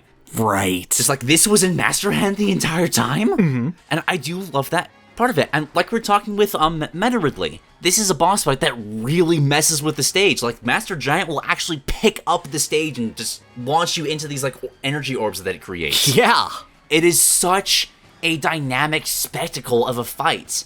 And arguably the hardest one in the entire series as well, because you have so many things to get through. Oh, totally. It's an endurance match. It gives you an extra life midway through, and more than likely than not, you need it. Exactly. I do dislike Master Edges. I think that's what it's called the least. Yes, but even then, blades, I still feel like I dislike it because it feels like a bit of bullshit, because I don't know how to dodge some of those attacks. But even that, I like that it feels like it's bullshit. Like, this game is actually challenging me. I do too, and I may be slightly biased because I went at this again and again and again in Smash 3DS, because I wanted my first clear of this to be with the character that I wanted to enjoy the most. So I did it again and again and again on 9.9 with Little Mac until I got it. Like I said at the beginning, like, if you take into account that Little Mac has to fight these bosses, they kind of all drop a They tier kind of do, and you know can't. what? I enjoyed myself doing this one. Like, it was hard as hell, but I learned those patterns, and I learned, yeah, I can't really hit Master Edges very much. God, I hope I get that early. This is the only boss fight that gives me that, the satisfaction I get from other games, like if I fight a Fatalis in Monster Hunter, or if I deal with a very hard challenge in, like, I've never played Dark Souls, but that kind of Dark Souls satisfaction of mastering a boss and coming out the other side and feeling great about yourself. Right. Master Core is the only one that has ever given that to me. I completely agree with that. I even like the little flourish at the end where if you don't kill the harmless core fast enough, it'll shoot out an off wave and kill you if you're just trying to flex on it too much. I like that it gives you, like, that breather. I'm just like, yeah, you did it. Here's a punching bag. Yeah, just like, end it. Do it. It's weirdly poignant, which is something that you should not be saying about a Smash Brothers boss, because they're all bad. But this is good. This is fantastic, even. This was actually the start of my idea for wanting Dark Matter as a character, because this is amorphous designs can do anything. Yes. And it's so cool because of that. Also, we haven't mentioned Master Fortress before, but I also like Master Fortress. I do like Master Fortress. I like that it actually gives you this giant platforming challenge to deal with as like this, and it's so hard. Like, harder for some characters over others. Like, yeah. Again, Little Mac. Yeah. But it feels so good to get to the end of that, deal with all the, what are the enemies that are in that final room that just completely mess you up? I don't know. I mean, they're all like reskins of everything in Smash Run, right? Yeah. I think it's a Cadecarus enemy, the flowers that shoot lasers at you. Oh, probably, yeah. The final, like, I can't remember, like, the achievements in Smash for Wii U, the top left one, you have to get through, like, the hardest difficulty without losing a life. Mm-hmm. That was so hard to do, but when I finally managed to get through all of that and do it, that's one of the best accomplishments I've ever felt with a video game. Oh, totally. It's so good, and it's much, much more fulfilled than I felt after I beat Boss Rasha Intense in Brawl. That's it. That's the game. Well, you didn't like getting that one, was it Galleom's trophy? I don't even like remember Tabuu. what I did. It was just like Galeom, but in like a tank form. I don't know. Something stupid like that. Probably Tabuu off waves or some shit. I don't know. But yeah, Master Core is my S tier. Like, I missed that boss fight. I would love to see, like, this to continue to be enhanced, new forms added to it, like they've been trying to branch out Master Hand. Yes. I don't have further thoughts. It's a good fight. 100% agreed. And that brings us to Ultimate. Now, there's not really a, like, canonical order. Right. This, I don't think. Let's just start with Galeem then. It was the first one that was really shown. Alrighty. Yeah, let's do Galeem. I mean, technically Dracula. But anyway, Galeem's like the forefront of the adventure mode. Yeah. Galeem, it's... I don't hate it as much as Tabuu, because at least it's got this kind of theme of, okay, it's the light and the dark. They're fighting each other. It's the most cliche stupidity that you can come up with, but it's a visually pleasing design. It's love different. Galeem's design. It's not just a dude. It is classical biblical angel, and it's just this weird, ethereal, sort of bring the world to order, Shin Megami Tensei bullshit kind of design. And it's really, really gorgeous to look at. Like, it's imposing in ways that Tabuu is not. Yes. Because it feels like where I said that Tabuu absolutely needed to be some force that is ethereal and whatnot, this is that. This feels wrong for Smash Brothers. Except maybe Kirby. But Kirby could do anything at this point. This is also true. And it's a really, really cool design. You're fighting the sun as protected by God. And, like, just from an inherent level, I find that really, really appealing. Do I think it does anything? No. But, like, it gets points where, like, I care about it a little. And it was fun to see Sephiroth kill it. Yes. I will give it points for that. It did enable that trailer so nicely. Admittedly, if Sephiroth end of Disc 1 Tabuu, I would have just screamed. Oh my god.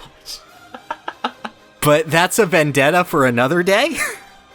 And yeah, I actually really like Galeem as a boss fight. I do like the design of a lot of his attacks. Like, it's got the, I really like the orbs that both it and Dharkon creates. Yes. Where, like, if you look really closely at them, you can tell where they're going to fire off. And you can choose to either try to destroy them all or try to get to a point, like, puzzle your way through and find out, okay, I can stand here and I'm safe. I really like that. I love the crisscrossing beams of light that just make this giant spread and you have to try to find the one opening before they fire off.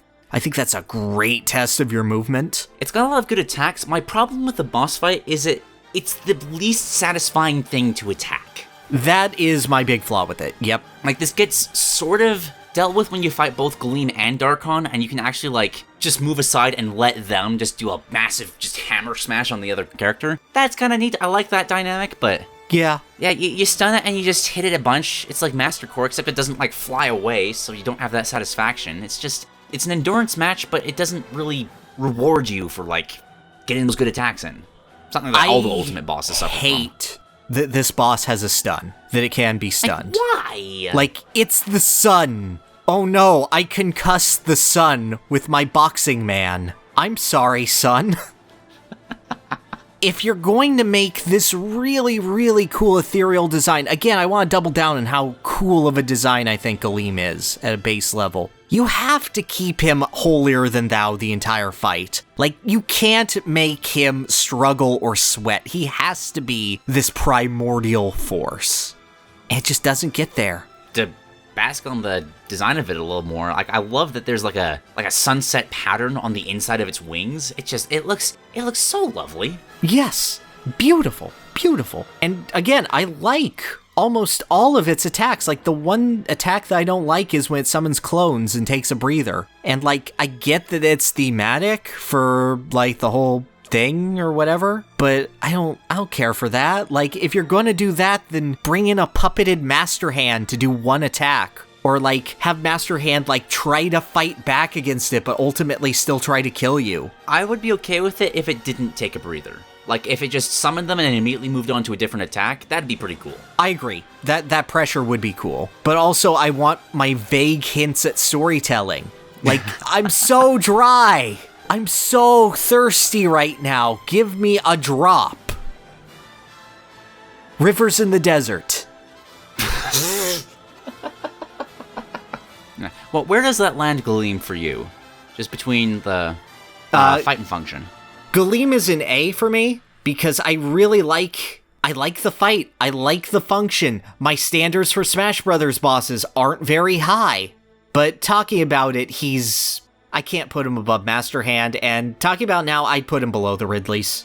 Yeah, I'd agree with that. I'm okay with him still being in A because, like, it's a fun fight. Mm-hmm. Not a satisfying one, but it's enjoyable to dodge those things. Yeah, and I think that of the remixes of, was it Lifeline? Whatever it is. Yeah. That Galeem's mix is the best final boss version of it. I like it a lot better than Dharkon. I like it better than Galeem Dharkon as well. I love the vibe to it, but just, he's good vibes. He's a good time.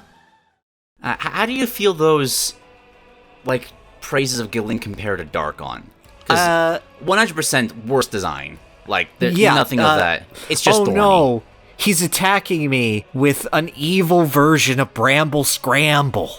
I'm very intimidated. Crossover. This is Maleficent's doing. There you go. There's your Sora. Oh, no. Oh, shut up and die, please. But, yeah, he's ugly and he's stupid, and like, he turns this whole interesting conflict of World of Light into, oh, it's just light and dark. And dark is so much less interesting this time. I 100% agree. It's an uglier version of like 5 different Kirby bosses. And I find his attacks less interesting too. Agreed. Like he has that weird thing where he's like a Gatling gun for a second, but his shots are like the Needler from Halo. I'm sure he has other attacks.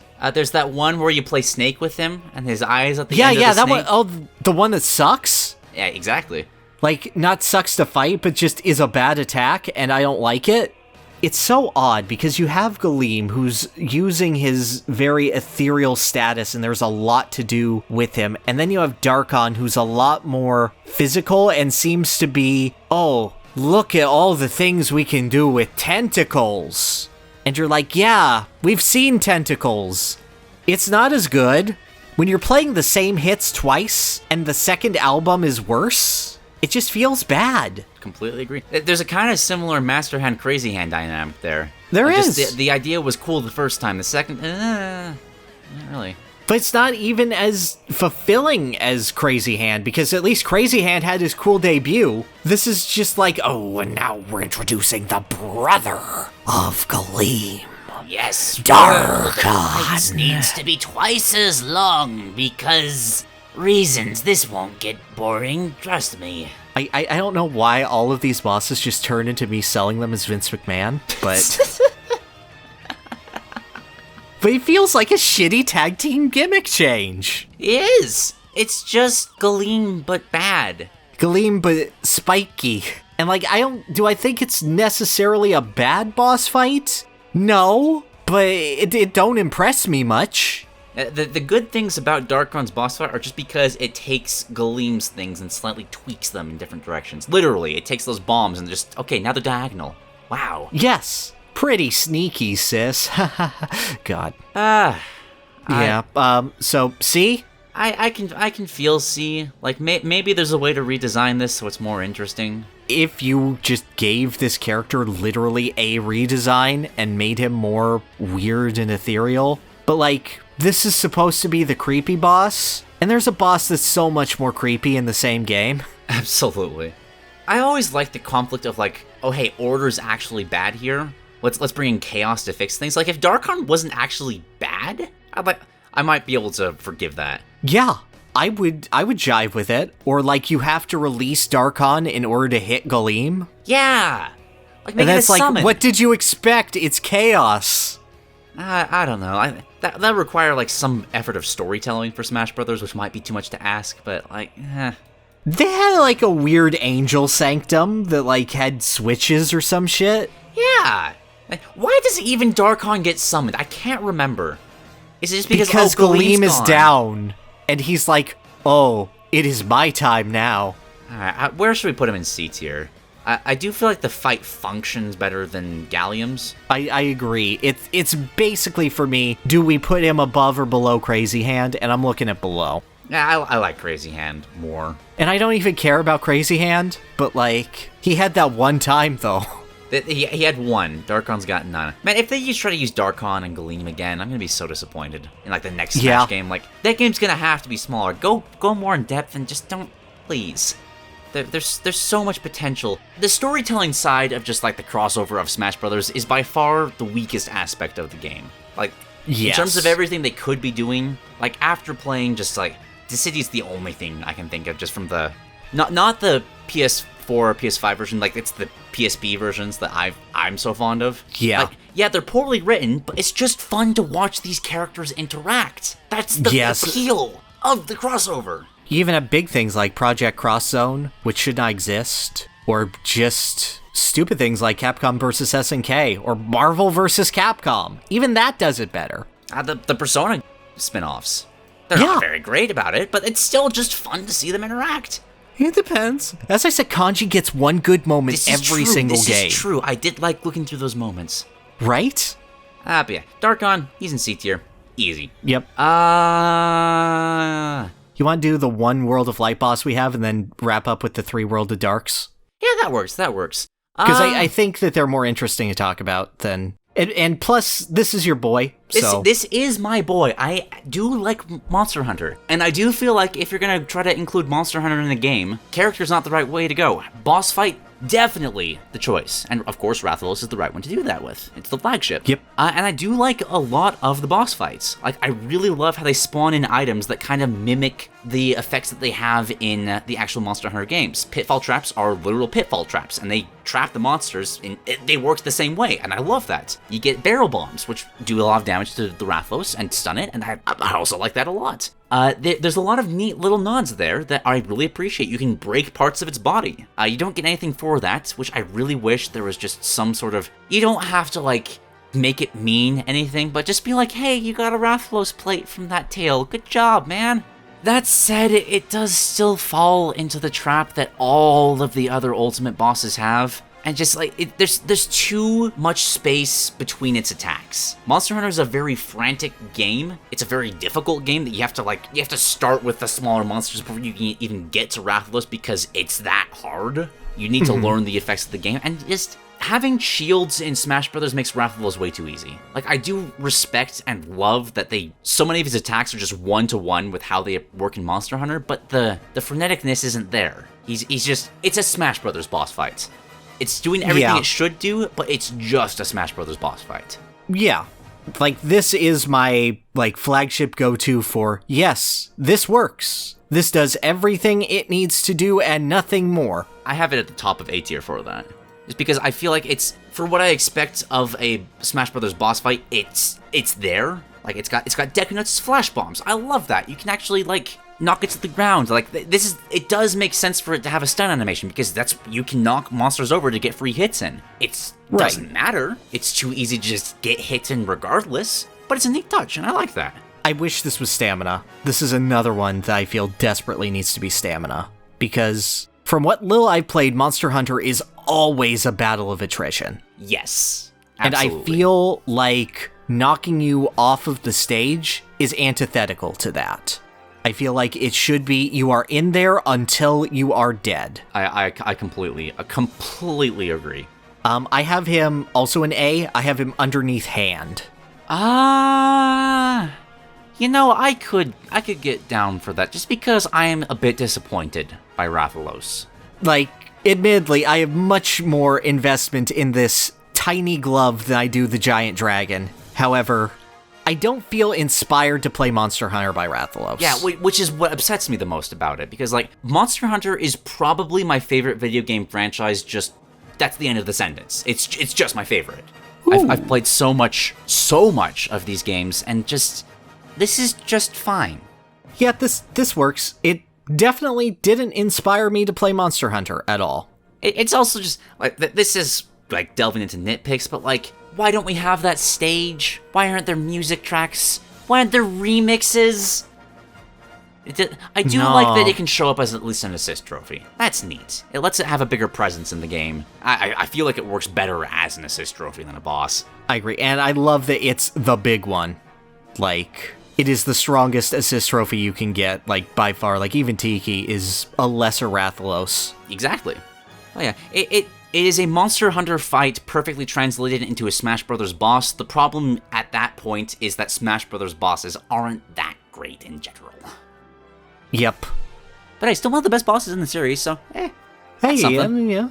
Congratulations for showing up and doing the minimum. You did it. Good job. Monster Hunter's still great, though. Just throwing that out there. Nice. Okay, World of Dark now. World of Dark. Yep, we got 3 boys. Let's start with Ganon, because I feel like I'm least hyped for Ganon. I completely agree I'm least hyped for Ganon. Which sucks, because of all the bosses that were like, hey, this is going to be a boss in the game, when I saw that in the intro, I was so excited. Yeah. It's like, wow, we're getting a proper cool Zelda fight. This was missing for years. And you have to build up for it, it looks so cool. And then just Smash Brothers boss fights, it's too easy to dodge his attacks, and this one in particular has a weird you can only hit him at his tail, which I do like that. I feel like more bosses need to have, like, vulnerable states. Like, right. Part of the reason that I don't like most of these is that they're just pinatas. Yes. So I do like that Ganon has weak points, but, like, it just feels awkward to get around him. And not in a satisfying way. Just like, okay, I'm gonna try to jump over him, which some characters just straight up can't do properly. Or I'm just gonna kind of roll through him and hope that I do it. Which I think does work eventually, but...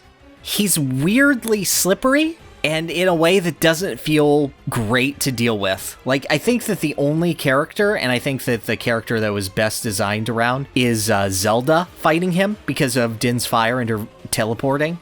Yeah. Teleporting characters can have a bit more fun with him, but again, like I think that if you fight Ganon as Zelda, and only Zelda, it's a great boss fight. If you fight him as any of the other 80-plus characters, he's not fun at all. Which is such a shame, because, like, he's got some really cool attacks. Like, they fleshed out this Ocarina of Time boss fight so much, but they don't, like... I don't feel any... Like, when you play that fight in Ocarina of Time, it's atmospheric, it's imposing, it's not very difficult, let's be perfectly honest, but, like, the feel's there. Yeah, you get the emotion of it. You know, that elevates it past being mediocre at best. Exactly. But here, it's got that same stuff, but now it's well lit, and, like, you realize that, oh, none of these attacks are going to hit me with just using 1 or 2 brain cells. Just teleport around him. And the stun on this boss in particular just absolutely ruins it for me, because maybe you could get, like, a war of attrition trying to get around him, but, like, you chunk away half his health bar, you basically need to get him down to half health and you win. Yeah. It's really, really unfortunate. It's just... The boss's core conceit ruins everything else about him, and there's not much else to say past that. Yeah, he's... I like the idea of weak points. This is not designed around the weak points. Ganon was so specifically designed for the 3D Z-targeting environment that designing around it in a 2D axis without considering that is, like, honestly foolhardy at best. I completely agree. He's another boss that I have down in C tier because I do want to love this boss fight. I feel like it could be fantastic, but it doesn't work. Yeah, it's non-functional, but it's not non-functional in the way that Petey is. Because, like, you still fight this boss, and you still, like, there's still a conflict there, there's still growth, there's still moments of tension within it. It's just the tension is caused by, oh, I hope I rolled through him this time. No? Well, damn. Better try again. Guess I'll do the same thing. For sure. Where in C tier about does that land for you? Above Galleom, under Dharkon? Yeah, because, like, I feel like the non-functionality of it just hurts it too much to be. Yeah, I never enjoy fighting it. Same. I can enjoy fighting Galleom at times, but I never put him below Galleom. You mean Dharkon? No, I wouldn't put him below Galleom. Oh, Galeem and Galeem having such similar names. Right? Okay. At this point, I'm almost positive who the top character is. So let's talk about Dracula instead. Leave that for last. Okay, cool. Dracula's the top character. What? Yeah. I think Dracula is legit as hell. I would have guessed that was Marx. I know you would have. I love my boy, but I think that Dracula is the best, I guess, guest or non-Smash original boss in the series. Okay. We were just talking about Ganon having a clear weak point that doesn't work. Dracula has one that does. It's his head. It's you damage his head, and the effect when you hit his body and he turns into mist is so cool. It's so cool. I actually never noticed that. That's a thing? Yeah. Oh, wow. Okay. No, you're I'm dragging you up. That's awesome. His attacks all translate really, really well. The teleporting, but still groundedness of it keeps him in sort of the same realm as other Smash boss fights like Marx and Master Hand, but he does it better because he's naturally projectile based. He's there to make sure that you're always pressured and manipulate your where you can go on the stage with walls of fire with his projectiles. He's a really, really smart boss fight, and instead of having a stun state, he has a phase 2.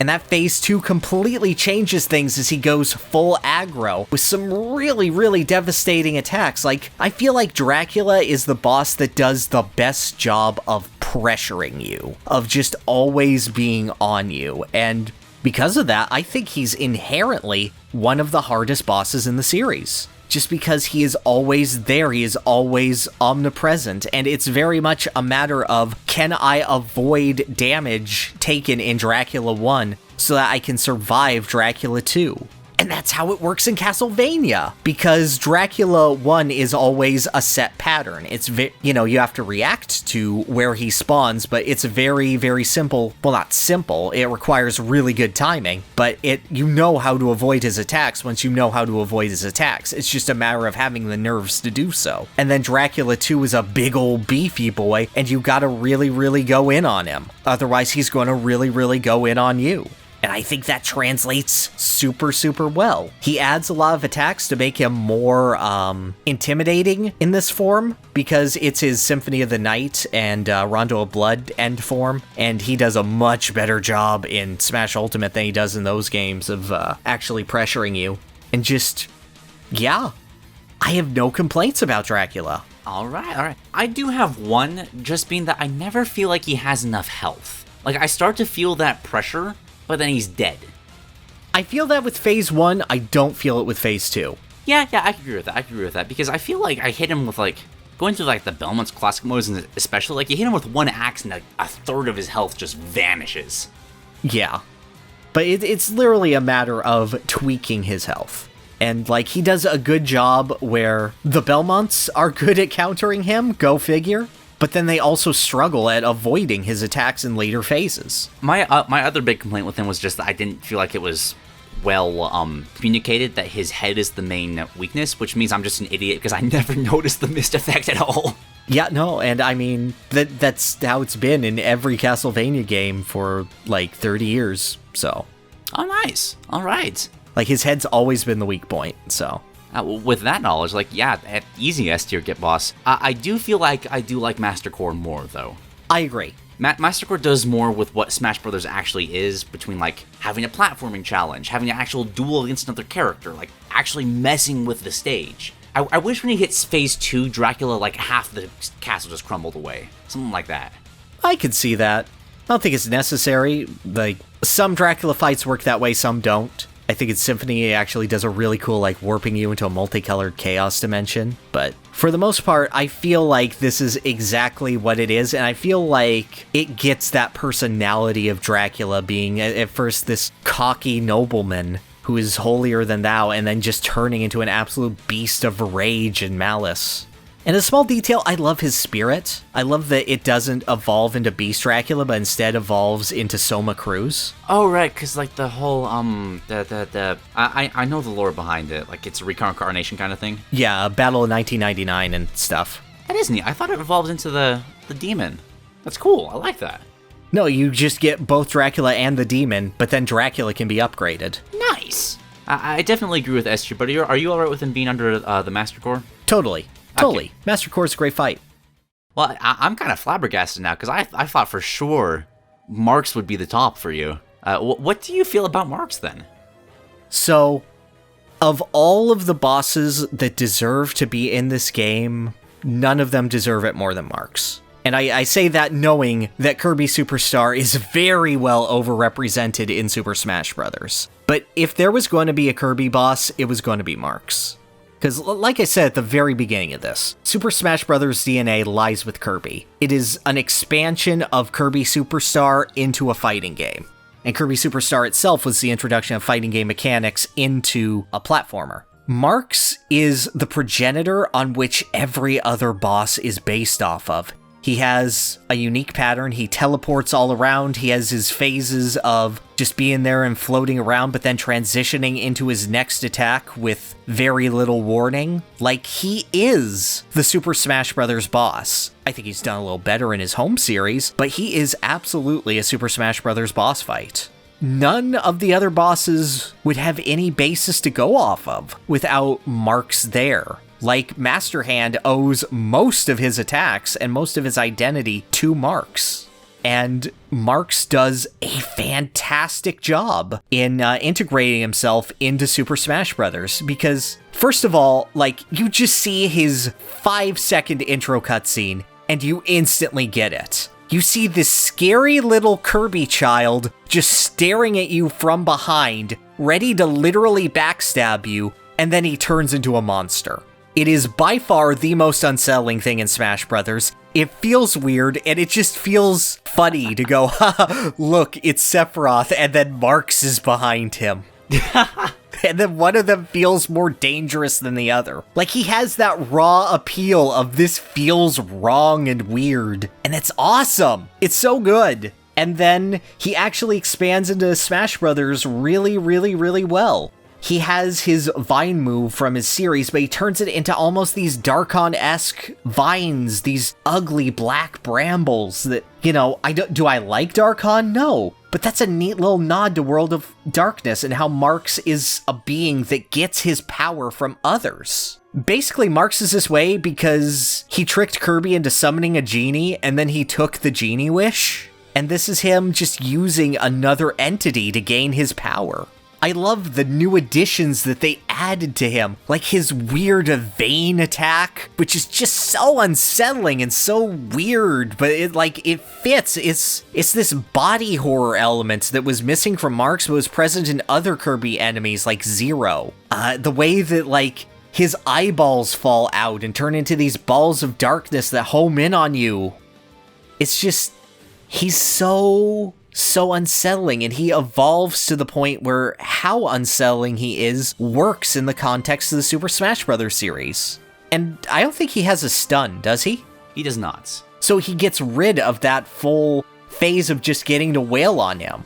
Marx is just great. I love the little guy. I'm sitting here looking at a Marx plush right now. He's the one plush I have on my recording desk. I love the guy. I think his arena is too big and he has too little health. Yeah, I can definitely agree with both of those. It's too hard to chase him down, but at the same time, he also dies too quickly. I don't understand how both of those things can be true, but they are. I feel like you should have less room to avoid his attacks, it's too easy to survive Marx.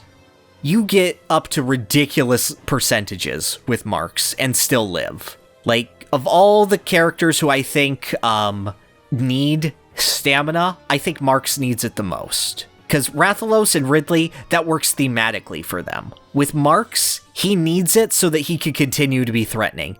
Because his thing is just making you suffer as much as he can. And I feel that that element just is missing from him. And just makes him less fulfilling of a boss fight. He's always really fun to fight, and he nails character in a way that no other boss does. 100%. I feel like this is the one boss fight that like really just, well, Ridley has in some cases, but really just builds on what came before. Yes. And I really do respect that about Marx. But yeah, like from the actual fight side of things, like I wish Smash Brothers fights were harder. Yeah. What does that knock him out of S tier for you?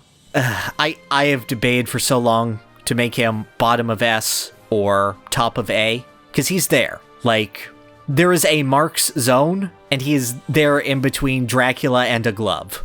Yes, absolutely. I will say that I was basing a lot of my placements off of replayability. I actually do have Marx in S tier, because after that fight, I immediately wanted to try it again.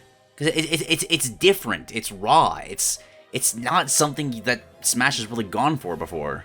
Yeah. It's so much better than Dharkon at doing what Dharkon wants to do. Exactly. God.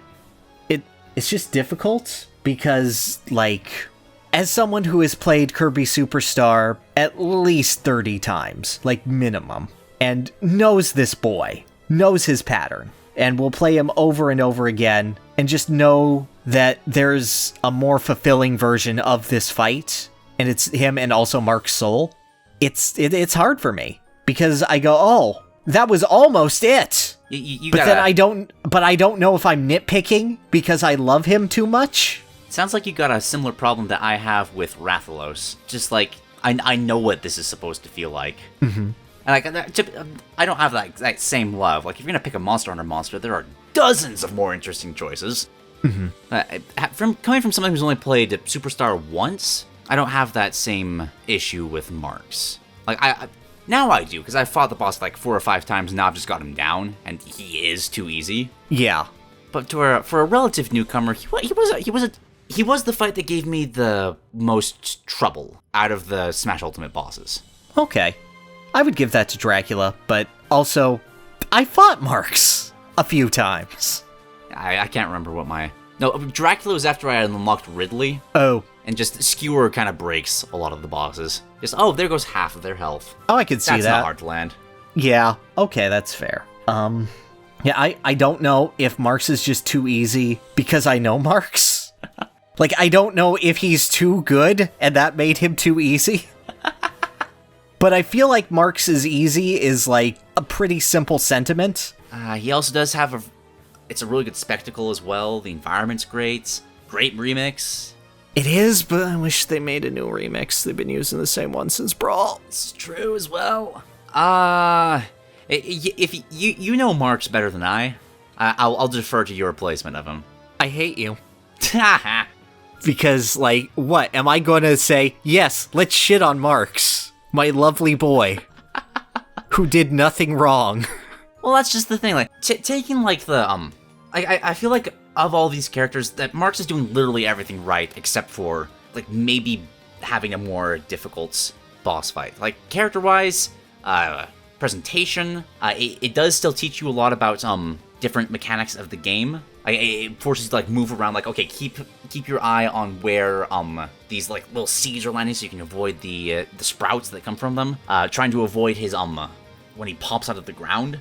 It's just complete side note, but I love that Kirby can just completely invalidate Marx's attacks just with the stone, the same way that you would just pick a power-up with, like, a hiding ability and just hide in a corner in a boss rush. I love that so much. Okay, S tier. Yep, because, like, these are the things where fighting Marx for, 25 years or something that I don't even think about and just take for granted. Right. Like, yeah, Marx does some neat stuff. Like, he spits ice and that only explodes if you're right underneath him or it hits the stage. Just tells you, like, okay, be in the upper left or upper right quadrant. Yep. Like, it's a good boss fight. It is. It's a really good boss.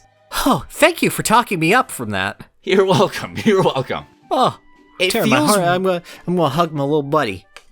It feels weird to finish a tier list in 2 hours. Right. But we planned for that, actually. We did. Because that was just the first half of the video. Because when we were, like, looking over these bosses, like, just started thinking, like, okay, but, like, what could be cool? What should be here? And so we're gonna spend the rest of this video just talking about bosses that we would like to have in the game. Yep. Which, just to double down on things that we've already talked about, like, Metal Gear Rex should be in the game. It is. Yep. I can't believe it's not. Yep. I literally can't believe it's not. That's such a no-brainer. Eggman we also covered, who is just such a perfect... Oh, he'd be a perfect weakness character, because, like, oh, you hit him in his cockpit. Yeah. And there's so much you can do. Like, even if you limited to just, like, Egg Mobile into Death Egg Robot, there's still so much you can do. Oh, I didn't even consider, like, moving between different robots. Maybe even, like, catch him as he's trying to, like, escape. You, like, can end the fight early or something. I don't know. It'd be fun. It'd be funny. I'd love it. And the same thing where we said the Wily Eggman crossover aspect of it. Like, they've done so in a comic book, but it's so obvious. Yeah, and it's so cool. I Wily's really already in the game. Exactly. Like, you just put that assist trophy in and have them fight together, and it'd be... Smash Brothers doesn't do enough with those, like, crossover potential. Like, of course they're having the characters fight, but there's more you can do. It's so like weird. Meta Ridley's fight so much, because you got, okay, Meta Ridley's attacking Captain Falcon's Racer. That's objectively cool. It's so weird how PlayStation All-Stars Battle Royale does this so much better. Right? With such a worse cast. I kind of skimmed over Metal Gear Rex, but still struggling to, like, find time for Metal Gear. Like, how would that work? Just as, like, an actual boss fight? Is there any specific weaknesses or So literally, it's his top right shoulder because the developer of it thought that a nuclear battle tank having no weaknesses would be unfair, so he gave it a character flaw. I love Otacon. That's amazing. So it has an auto-targeting system, and then after you destroy that, the cockpit opens, and then you can shoot it directly. Okay. So I think that it'd be great as a two-phase boss fight, where you have to at first climb up it, because at that range, it just has missiles that home in on you if you try to play the range game. And you kind of have to dance in and out of its range because it has close range and short range, or close range and long range attacks, but it has to transition between them. So you have to weave through all of those attacks while not getting too close to its feet that will stomp you to death. So I think, like, finding a way to distract it long enough and then charge in and then retreat before its short range hits you again would be really, really fun and dynamic. And then you open it up and Liquid Snake can just cuss at you and just do his cult of personality bullshit at you while you try to attack him. Yo, it'd be so cool if, like, after the boss falls, you, like, actually have a duel with Liquid Snake afterwards, just like a reskinned Snake. Oh, but yeah. Just kind of meet that. I would love it. Yeah, right? Let's like please boss talk fights. dirty to me. I feel like the boss fights are too scared of having, like, smaller opponents. Does that make any sense? Like, they have to be big enough to be a piñata. Yes, and that brings me to one boss fight that I think is the biggest missed opportunity in Smash Brothers from just a Sakurai standpoint. Like, I think that he personally should have put this boss in the game. Okay. Akuma from Street Fighter. There is no one bigger than Akuma, because do you know how Akuma appeared in the Street Fighter series? I've heard it, but remind me. So, if you fight up to M. Bison perfectly, you get the round one, and then you see Akuma come in, and he kills M. Bison right in front of you, and just starts fighting you right there. He kills the final boss so that he can fight you. That's perfect. And just imagine him Shungoku Satsuing Master Hand. Just removing the soul of Master Hand so that he can have an honorable duel with you. No, removing the Master Core from Master Hand. Yes. Like, rip out the core and crush it in his hand. Oh, that'd be sick. There is no more perfect bullshit challenge final boss than Akuma to me. And just, he absolutely deserves it. Did you see they're adding him to Monster Hunter? Yeah, I did. That's pretty cool. Like, they're just making the weapons invisible, so it just looks like he's punching. But it works so well. It looks so cool. I saw he was doing Hadokens. I'm like, oh, look at that shit. Look at him. I really hope they deal decent. Like, they've done things like that before with Ryu. Right. Like, it doesn't compare to, like, just hitting people with a sword. I really hope you can actually just play Street Fighter with Akuma and Rise. That'd be so sick. I really hope so. It's just... And Akuma's just such the perfect boss to do it with. Like, you can upgrade him as many times as you want. You can make him Shin Akuma or Oni if you want to up the ante even more. But I think just base Akuma in a stamina fight is a perfect boss fight.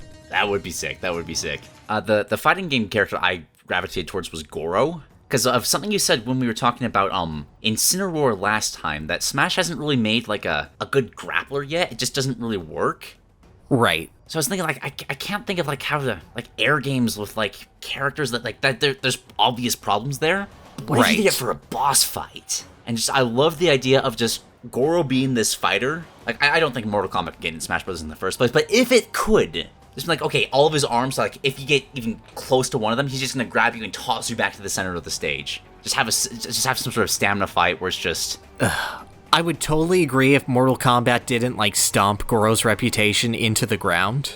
Like, has it? In what way? Well, he died to Kotal Khan, and then they've jobbed out Kotal Khan worse than any other character ever. I can't tell you how much I love my giant Aztec warrior, and going, oh no, he's in the healing chamber because he got beat so bad that his spine is broken. Oh no, don't rip him out! Oh no, don't beat up the crippled man. And then Goro is beneath that. Okay, yeah, that's fair. That's fair. And also, I believe he loses to Johnny Cage. And, like, Johnny Cage is legit, but he's also Johnny Cage. Alright, yeah, I can see that. Power scaling has made it hard, and if I wanted a Mortal Kombat guy, I would go Shang Tsung easily. Ooh, yeah. Being able to, like, morph into different fighters and just use their most overpowered attacks. Hell, morph into other bosses. Ooh, that even better! Yes, please! Alrighty, let's see. Who else I got? We already mentioned Hades. Yes, who could have but, like, so many he's different perfect. boss fights. He just needs to talk, and any fight he's in is perfect. Yep, 100%. I do feel like there needs to be a giant boss. I feel like the boss needs to be the stage, has to be it for someone. And I have 3 candidates for that. And one is Hades, because of course it is. Yes. One is Bjorn the Behemoth from Dragon Quest, because he is just a giant bipedal cow, and people love him, and he's a reference to Dragon Quest V, the biggest Dragon Quest game that didn't get into the game. And let me actually link you to his Dragon Quest Heroes fight. Okay. Because just so that you can get the scale of this boy, because this is a big lad. Like, he is a siege, and then you go onto him, and you are the size of, like, a fourth of his eyeball. Oh, wow. Yeah.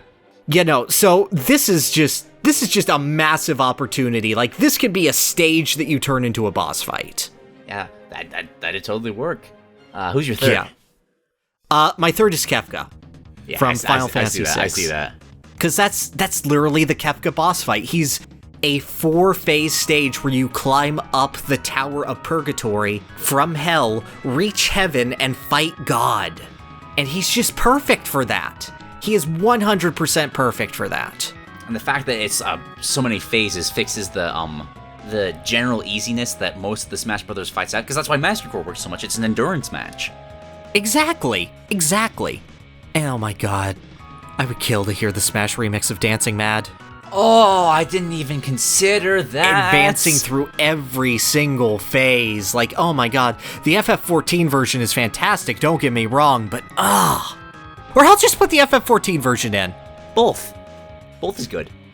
Both is good. I do have one other stage as a boss, because Monster Hunter is chock full of creatures like that, and it's funny because they're not very fun to fight in Monster Hunter. Monster Hunter is all about like the getting up and close and personal with these like monsters that can go toe to toe with you, and they haven't really figured out how to do that with a bigger monster yet. So it just kind of becomes like, okay, let's sit on a cannon for 10 minutes. But being able to take one of those lumbering mountains and just be like, okay, this is just the boss fight now. And just go around trying to defeat their weak points, that works so much better. There's actually a boss I'm thinking of in specifically in Monster Hunter World. It's basically, it's called Zora Magdaros. It's a walking volcano, basically. Right. But halfway through the fight, a second monster comes in and actually attacks you during it, called Nergigante. It's basically a dragon porcupine. I've heard of Nergigante, yes. Yeah, so it'd be so cool to have like this, okay, going around the mountain, but like every so often you actually get attacked by this very hyper-aggressive monster that actually gives you like a proper boss fight encounter. So it's you're basically jumping between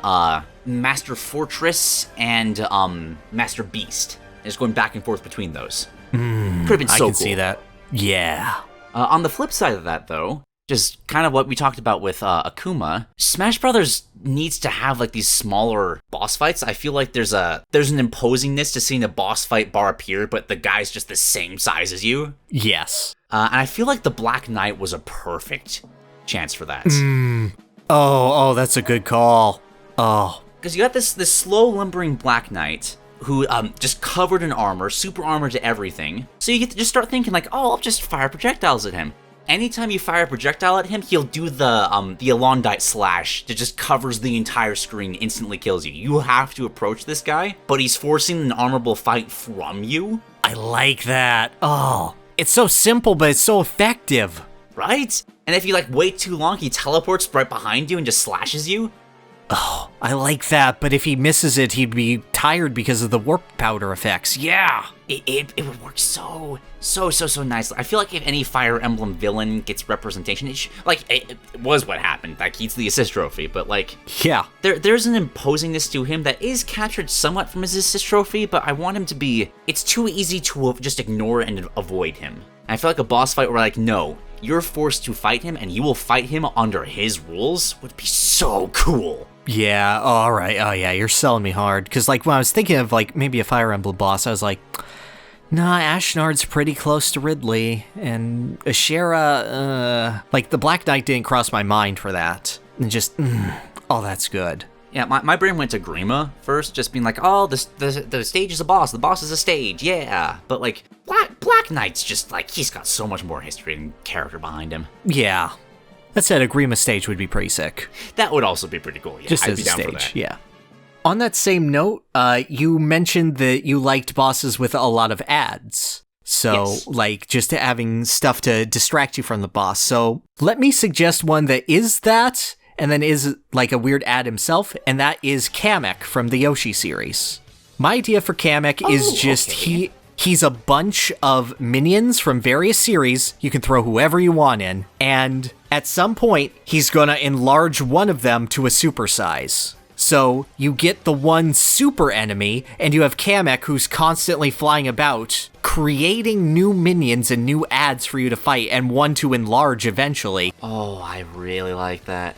Oh, I like that. And you end the fight by beating him, which stops the flood, and then you beat up everyone else. And then it makes the Yoshi's Island wow rainbow effects when you beat it. Because I love those, having to ask that question of what to focus on in a boss fight. Do you take out the smaller minions, or do you try to burst down the bigger threat? You never get that in Smash Brothers, which I really do love this idea. I know, and just, like, there's so many good generic enemies in the Smash Brothers series, and I know it's hard to cram them into, like, a level or whatnot, but just shoving them into, like, a mini-boss gauntlet, so to speak. Like, there are so many good ideas that were used for Smash Run that never came back, except for, like, little blink-and-you-miss-it appearances in the Master Fortress. I feel it's a shame not to use that again. I'd love it if Kamek wasn't limited to just the Mario enemies, just it could be anything. Oh, totally. No, I'm imagining, like, Bonkers is there, a Critter is there, the Egg Robo is there,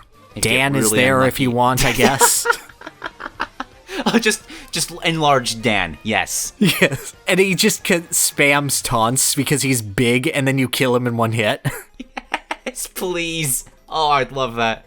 Throwing Glass Joe, why not? Oh no, it's Giga Joe. Oh, that has so much potential. I love the randomization of those sorts of things, where you can actually replay the fights and get something completely different. Because it'd just be a bigger version of that same enemy. Like, you wouldn't be difficult to program that. So you could get away with like having a lot of different ones. Maybe add 1 or 2 more attacks if you feel like it, but you don't have to do that for every single one. Yeah. How is that not a thing? Was Kamek in Smash Run? I think he was. I know that he is an obstacle on the Mario U stage. Right. Which is why I say that, because his assets are in the game. Yeah, totally agree. And, like, if you're not going to make him a fighter, which I think you should, I think he'd be really fun. I think that the Yoshi summoner series could use another rep, but then just use him. Like, give us an interesting Mario universe boss. On that note, I actually had another, just character with ads. My idea was King Boo, though. Ooh. I like the idea of just throughout the fight, there are constantly boos closing in from both sides, but obviously only the side that you're facing. Oh, that's a sick gimmick. Exactly, because like there's a soft timer. Like you can try to focus them down, but there's too many to really do it. Right. So you have to like deal with whatever crafty stuff that King Boo pulls off. I don't have like a solid vision for like the actual fight. I just love the idea of just this Mario Maker stage of like, okay, you got a wall on both sides. Figure out what you have to do before it closes in. Oh, it's such a good, and that's so good that so many ghost houses call out to that specific moment, so it works on the Mario Mad contextual level as well as the Luigi's Mansion level. That's good! And then he spits out a cannonball and K. Rool shows up. I do wish that the villains that we had like had specific boss fights to them. Like that's one of the cooler things that you do in fighting games is that you beat the enemy and then you get like a slightly neutered down version of them as a playable character. So I really wish there was like I know we have Giga Bowser and Ganon, but they're not good. Yes. Like get one for K. Rool, get one for Sephiroth. Mm-hmm. I would love that you fight the Ancient Minister and then you unlock Rob. Oh, dude, that's perfect. Absolutely, yes, boy. Why wasn't that in Subspace? No, actually, no. I know why that was in Subspace Emissary, because it was more emotional that way. It's why people love Rob as a character. I got a couple that I just don't have much more to them, just the name. Okay. Masked Man from Mother. Like, yes. Yeah, that's how you make that work. From Pokemon, I feel like focusing on one specific Pokemon is a little bit too... I don't think it represents enough, and I think that Pokemon is better when taken as a variance as a team, so I would either do Pokemon Trainer Blue, like literally yes. Gary Oak coming in as a snot-nosed kid, just, look at my cool team built specifically to counter you, and just like make some Pokeball Pokemon into bosses if you want. Or if you want to tie it into a specific boss fight, give him one legendary at the end. That's really strong. Or if you want to make it specifically a villain instead of Pokemon Trainer Blue, which you shouldn't do because Pokemon Trainer Blue is beautiful. I love the boy. You could do Lucamine. Oh, right, with like the Ultra Beast tie-in. The Ultra Beast and Necrozma, and hell, she can capture whatever she wants along the way. I was expecting you to say Guzma, and I would have agreed with you immediately. Guzma doesn't hit me as a boss, man. That's true. Guzma's too good. I do agree on the most part. I do think there are a few Pokemon that do work as... I have Giratina written down just because I feel definitely works. That's more for like the possible stage, though. I feel like you could do some weird things with a Distortion World. Oh, Distortion World would be so sick. So much better than Spear Pillar. Absolutely. Like, maybe make it so that, just have gravity be weird, like it is there. Yes. Like, oh, if you jump too high, you don't, like... The floor and the ceiling is also a floor, and Giratina will just mess with it throughout the fight. That could have been awesome. Yeah. And then I just have one that is just in all caps, more Kirby bosses. Because it could be any of them. Freaking Kracko could work. But that's the thing. Kirby bosses typically do interesting things in the limited space they have. Like in Kirby's Adventure, Kracko had a platforming section before you actually fight the cloud. And I think that a lot more cues should be taken. Yeah, totally agree. I don't have a specific Kirby boss written down just because all of them work. Yes! You can go with Magolor, you can go with Dark Matter, you can go with Galactonite. Actually, no, I'd want Galactonite just because of, again, just having that smaller, just terrifying foe. Oh, Galactonite would be beautiful. Yeah. Here's one that I feel like the only reason this isn't in the game is because of DLC. Ender Dragon. Yeah, I feel like Ender Dragon could have been a fascinating fight pull. in Smash Brothers because, yeah, it is completely an obvious pick, but that could have been interesting because it could have been a much larger arena, like Great Cave Offensive maybe even, where you actually have to go around and like break those things first before you can take down the boss. A different kind of endurance match where you're basically running against the clock trying to destroy what's healing it before it takes down your health. I would really like that. You also have a lot of Endermen walking around as ads, and if you look directly at their eye level while facing them, they attack you. Yeah, that's perfect. Damn. I feel like people kind of scoff at the idea just because, oh, it's Minecraft, but like, no, that could be an interesting fight. No, mechanically, that sounds rad as hell. Like, it would get me to care about Minecraft. Shut up, haters, who I don't know who exist. All right. So I got 2 more, and admittedly, both are from DLC franchises, so... Okay, I have 3. Yeah, they'd be unlikely to happen, so, my first is a Banjo-Kazooie boss, which is obviously Grunty, because it has to be. But the thing that I would want more than anything else is that her boss is a free-for-all, just like a regular stage, and it's basically, it's you and 2 others, and she is also there. And it's a matter of who takes her down, and you can kill the others if you want.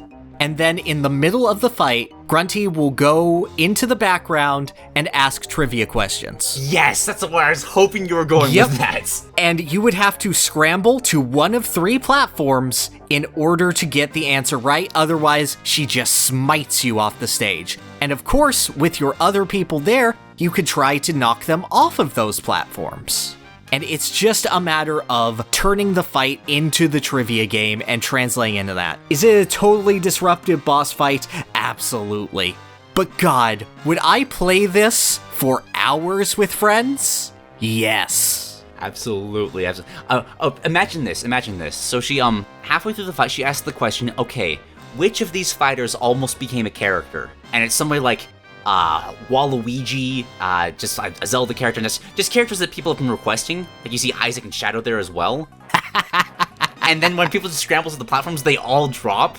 And she says, ha! You got your hopes up for nothing. Oh, God. And just the Banjo-Kazooie, sound. I miss Mr. Rossetti for similar reasons. Just that, but Grunty as a boss fight would fit that so much better. Yep. I mean, honestly, I would love it. It's just a stage just to have Grunty's Furnace Fun or Grunty's Tower of Tragedy. But if you're going to mix it in and make it a spectacle, go ahead, make it a boss. She's worth it. 100%. All right. I technically have 4 left, but one of those is just making Metalface an actual boss because how dare you? I don't understand. Metalface is such a good character. Yep. Another is Gygas. I don't know how that would work. So I can't really, maybe, oh no, never mind. It's an escort mission, kind of. You defend, the Earthbound people, like, praying and, like, banishing Gygas, or however that works in Earthbound. So it is more of a defensive mission. Like, keep this overwhelming force from breaching on what you need to defend. Oh, I'd really like that. I'd love it if the character you chose had a theme and it was, like, weirdly distorted throughout the fight. Oh, yeah. You could just hear echoes of that through it. I want a Rayman boss, but that's just because I want that series in the game. But yes, I would love Dr. Neo Cortex to literally fuse another character with Giga Bowser. Probably pick Reflux for that. But my big one, this is a stupid idea because it's completely non-canon. It doesn't really fit the character, but I just love the memes that could rise from it. Okay. So, you know the Tinker Knight battle from Shovel Knight? Yes, I do. So, picture that, just almost the exact same way it is, but instead of Tinker Knight just working at a workstation, it's Tom Nook working at his desk. He gets up to try to fight you, you beat him in one hit, and all of a sudden this giant Tom Nook mech rises from the ground. Oh, I thought you were going to say, like, Magikarp or something, but that's so good. Magikarp into a Gyarados would be cool, but no, I love the idea of the media mogul, the Persona 5 Kanashiro boss fight. Yes. Alrighty, and speaking of Persona, my last one is a Persona rep. So. Oh, which one? So there are a lot, and I thought about it because I thought that Persona has some really, really good and thoughtful boss fights, and so does Shin Megami Tensei in general. And I was thinking, okay, which one would adapt best to Persona, or to Smash Brothers, rather. And the one I settled on was Nick's avatar from Persona 3. The one that plays when Battle for Everyone's Souls is playing. That's the boss fight. And I feel like that's the boss fight of Persona.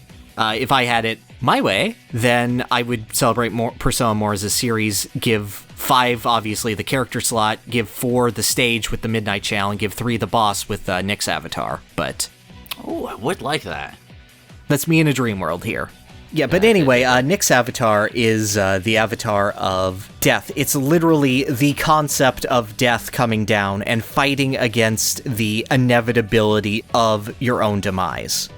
And what it is that death is the 13th arcana in the Tarot deck. So what it does is goes through every single arcana one at a time, each with different effects and attacks in like little mini phases, going the arcana is the means by which all is revealed, and showing the negative form of that arcana attacking you until it reaches the inevitability of death.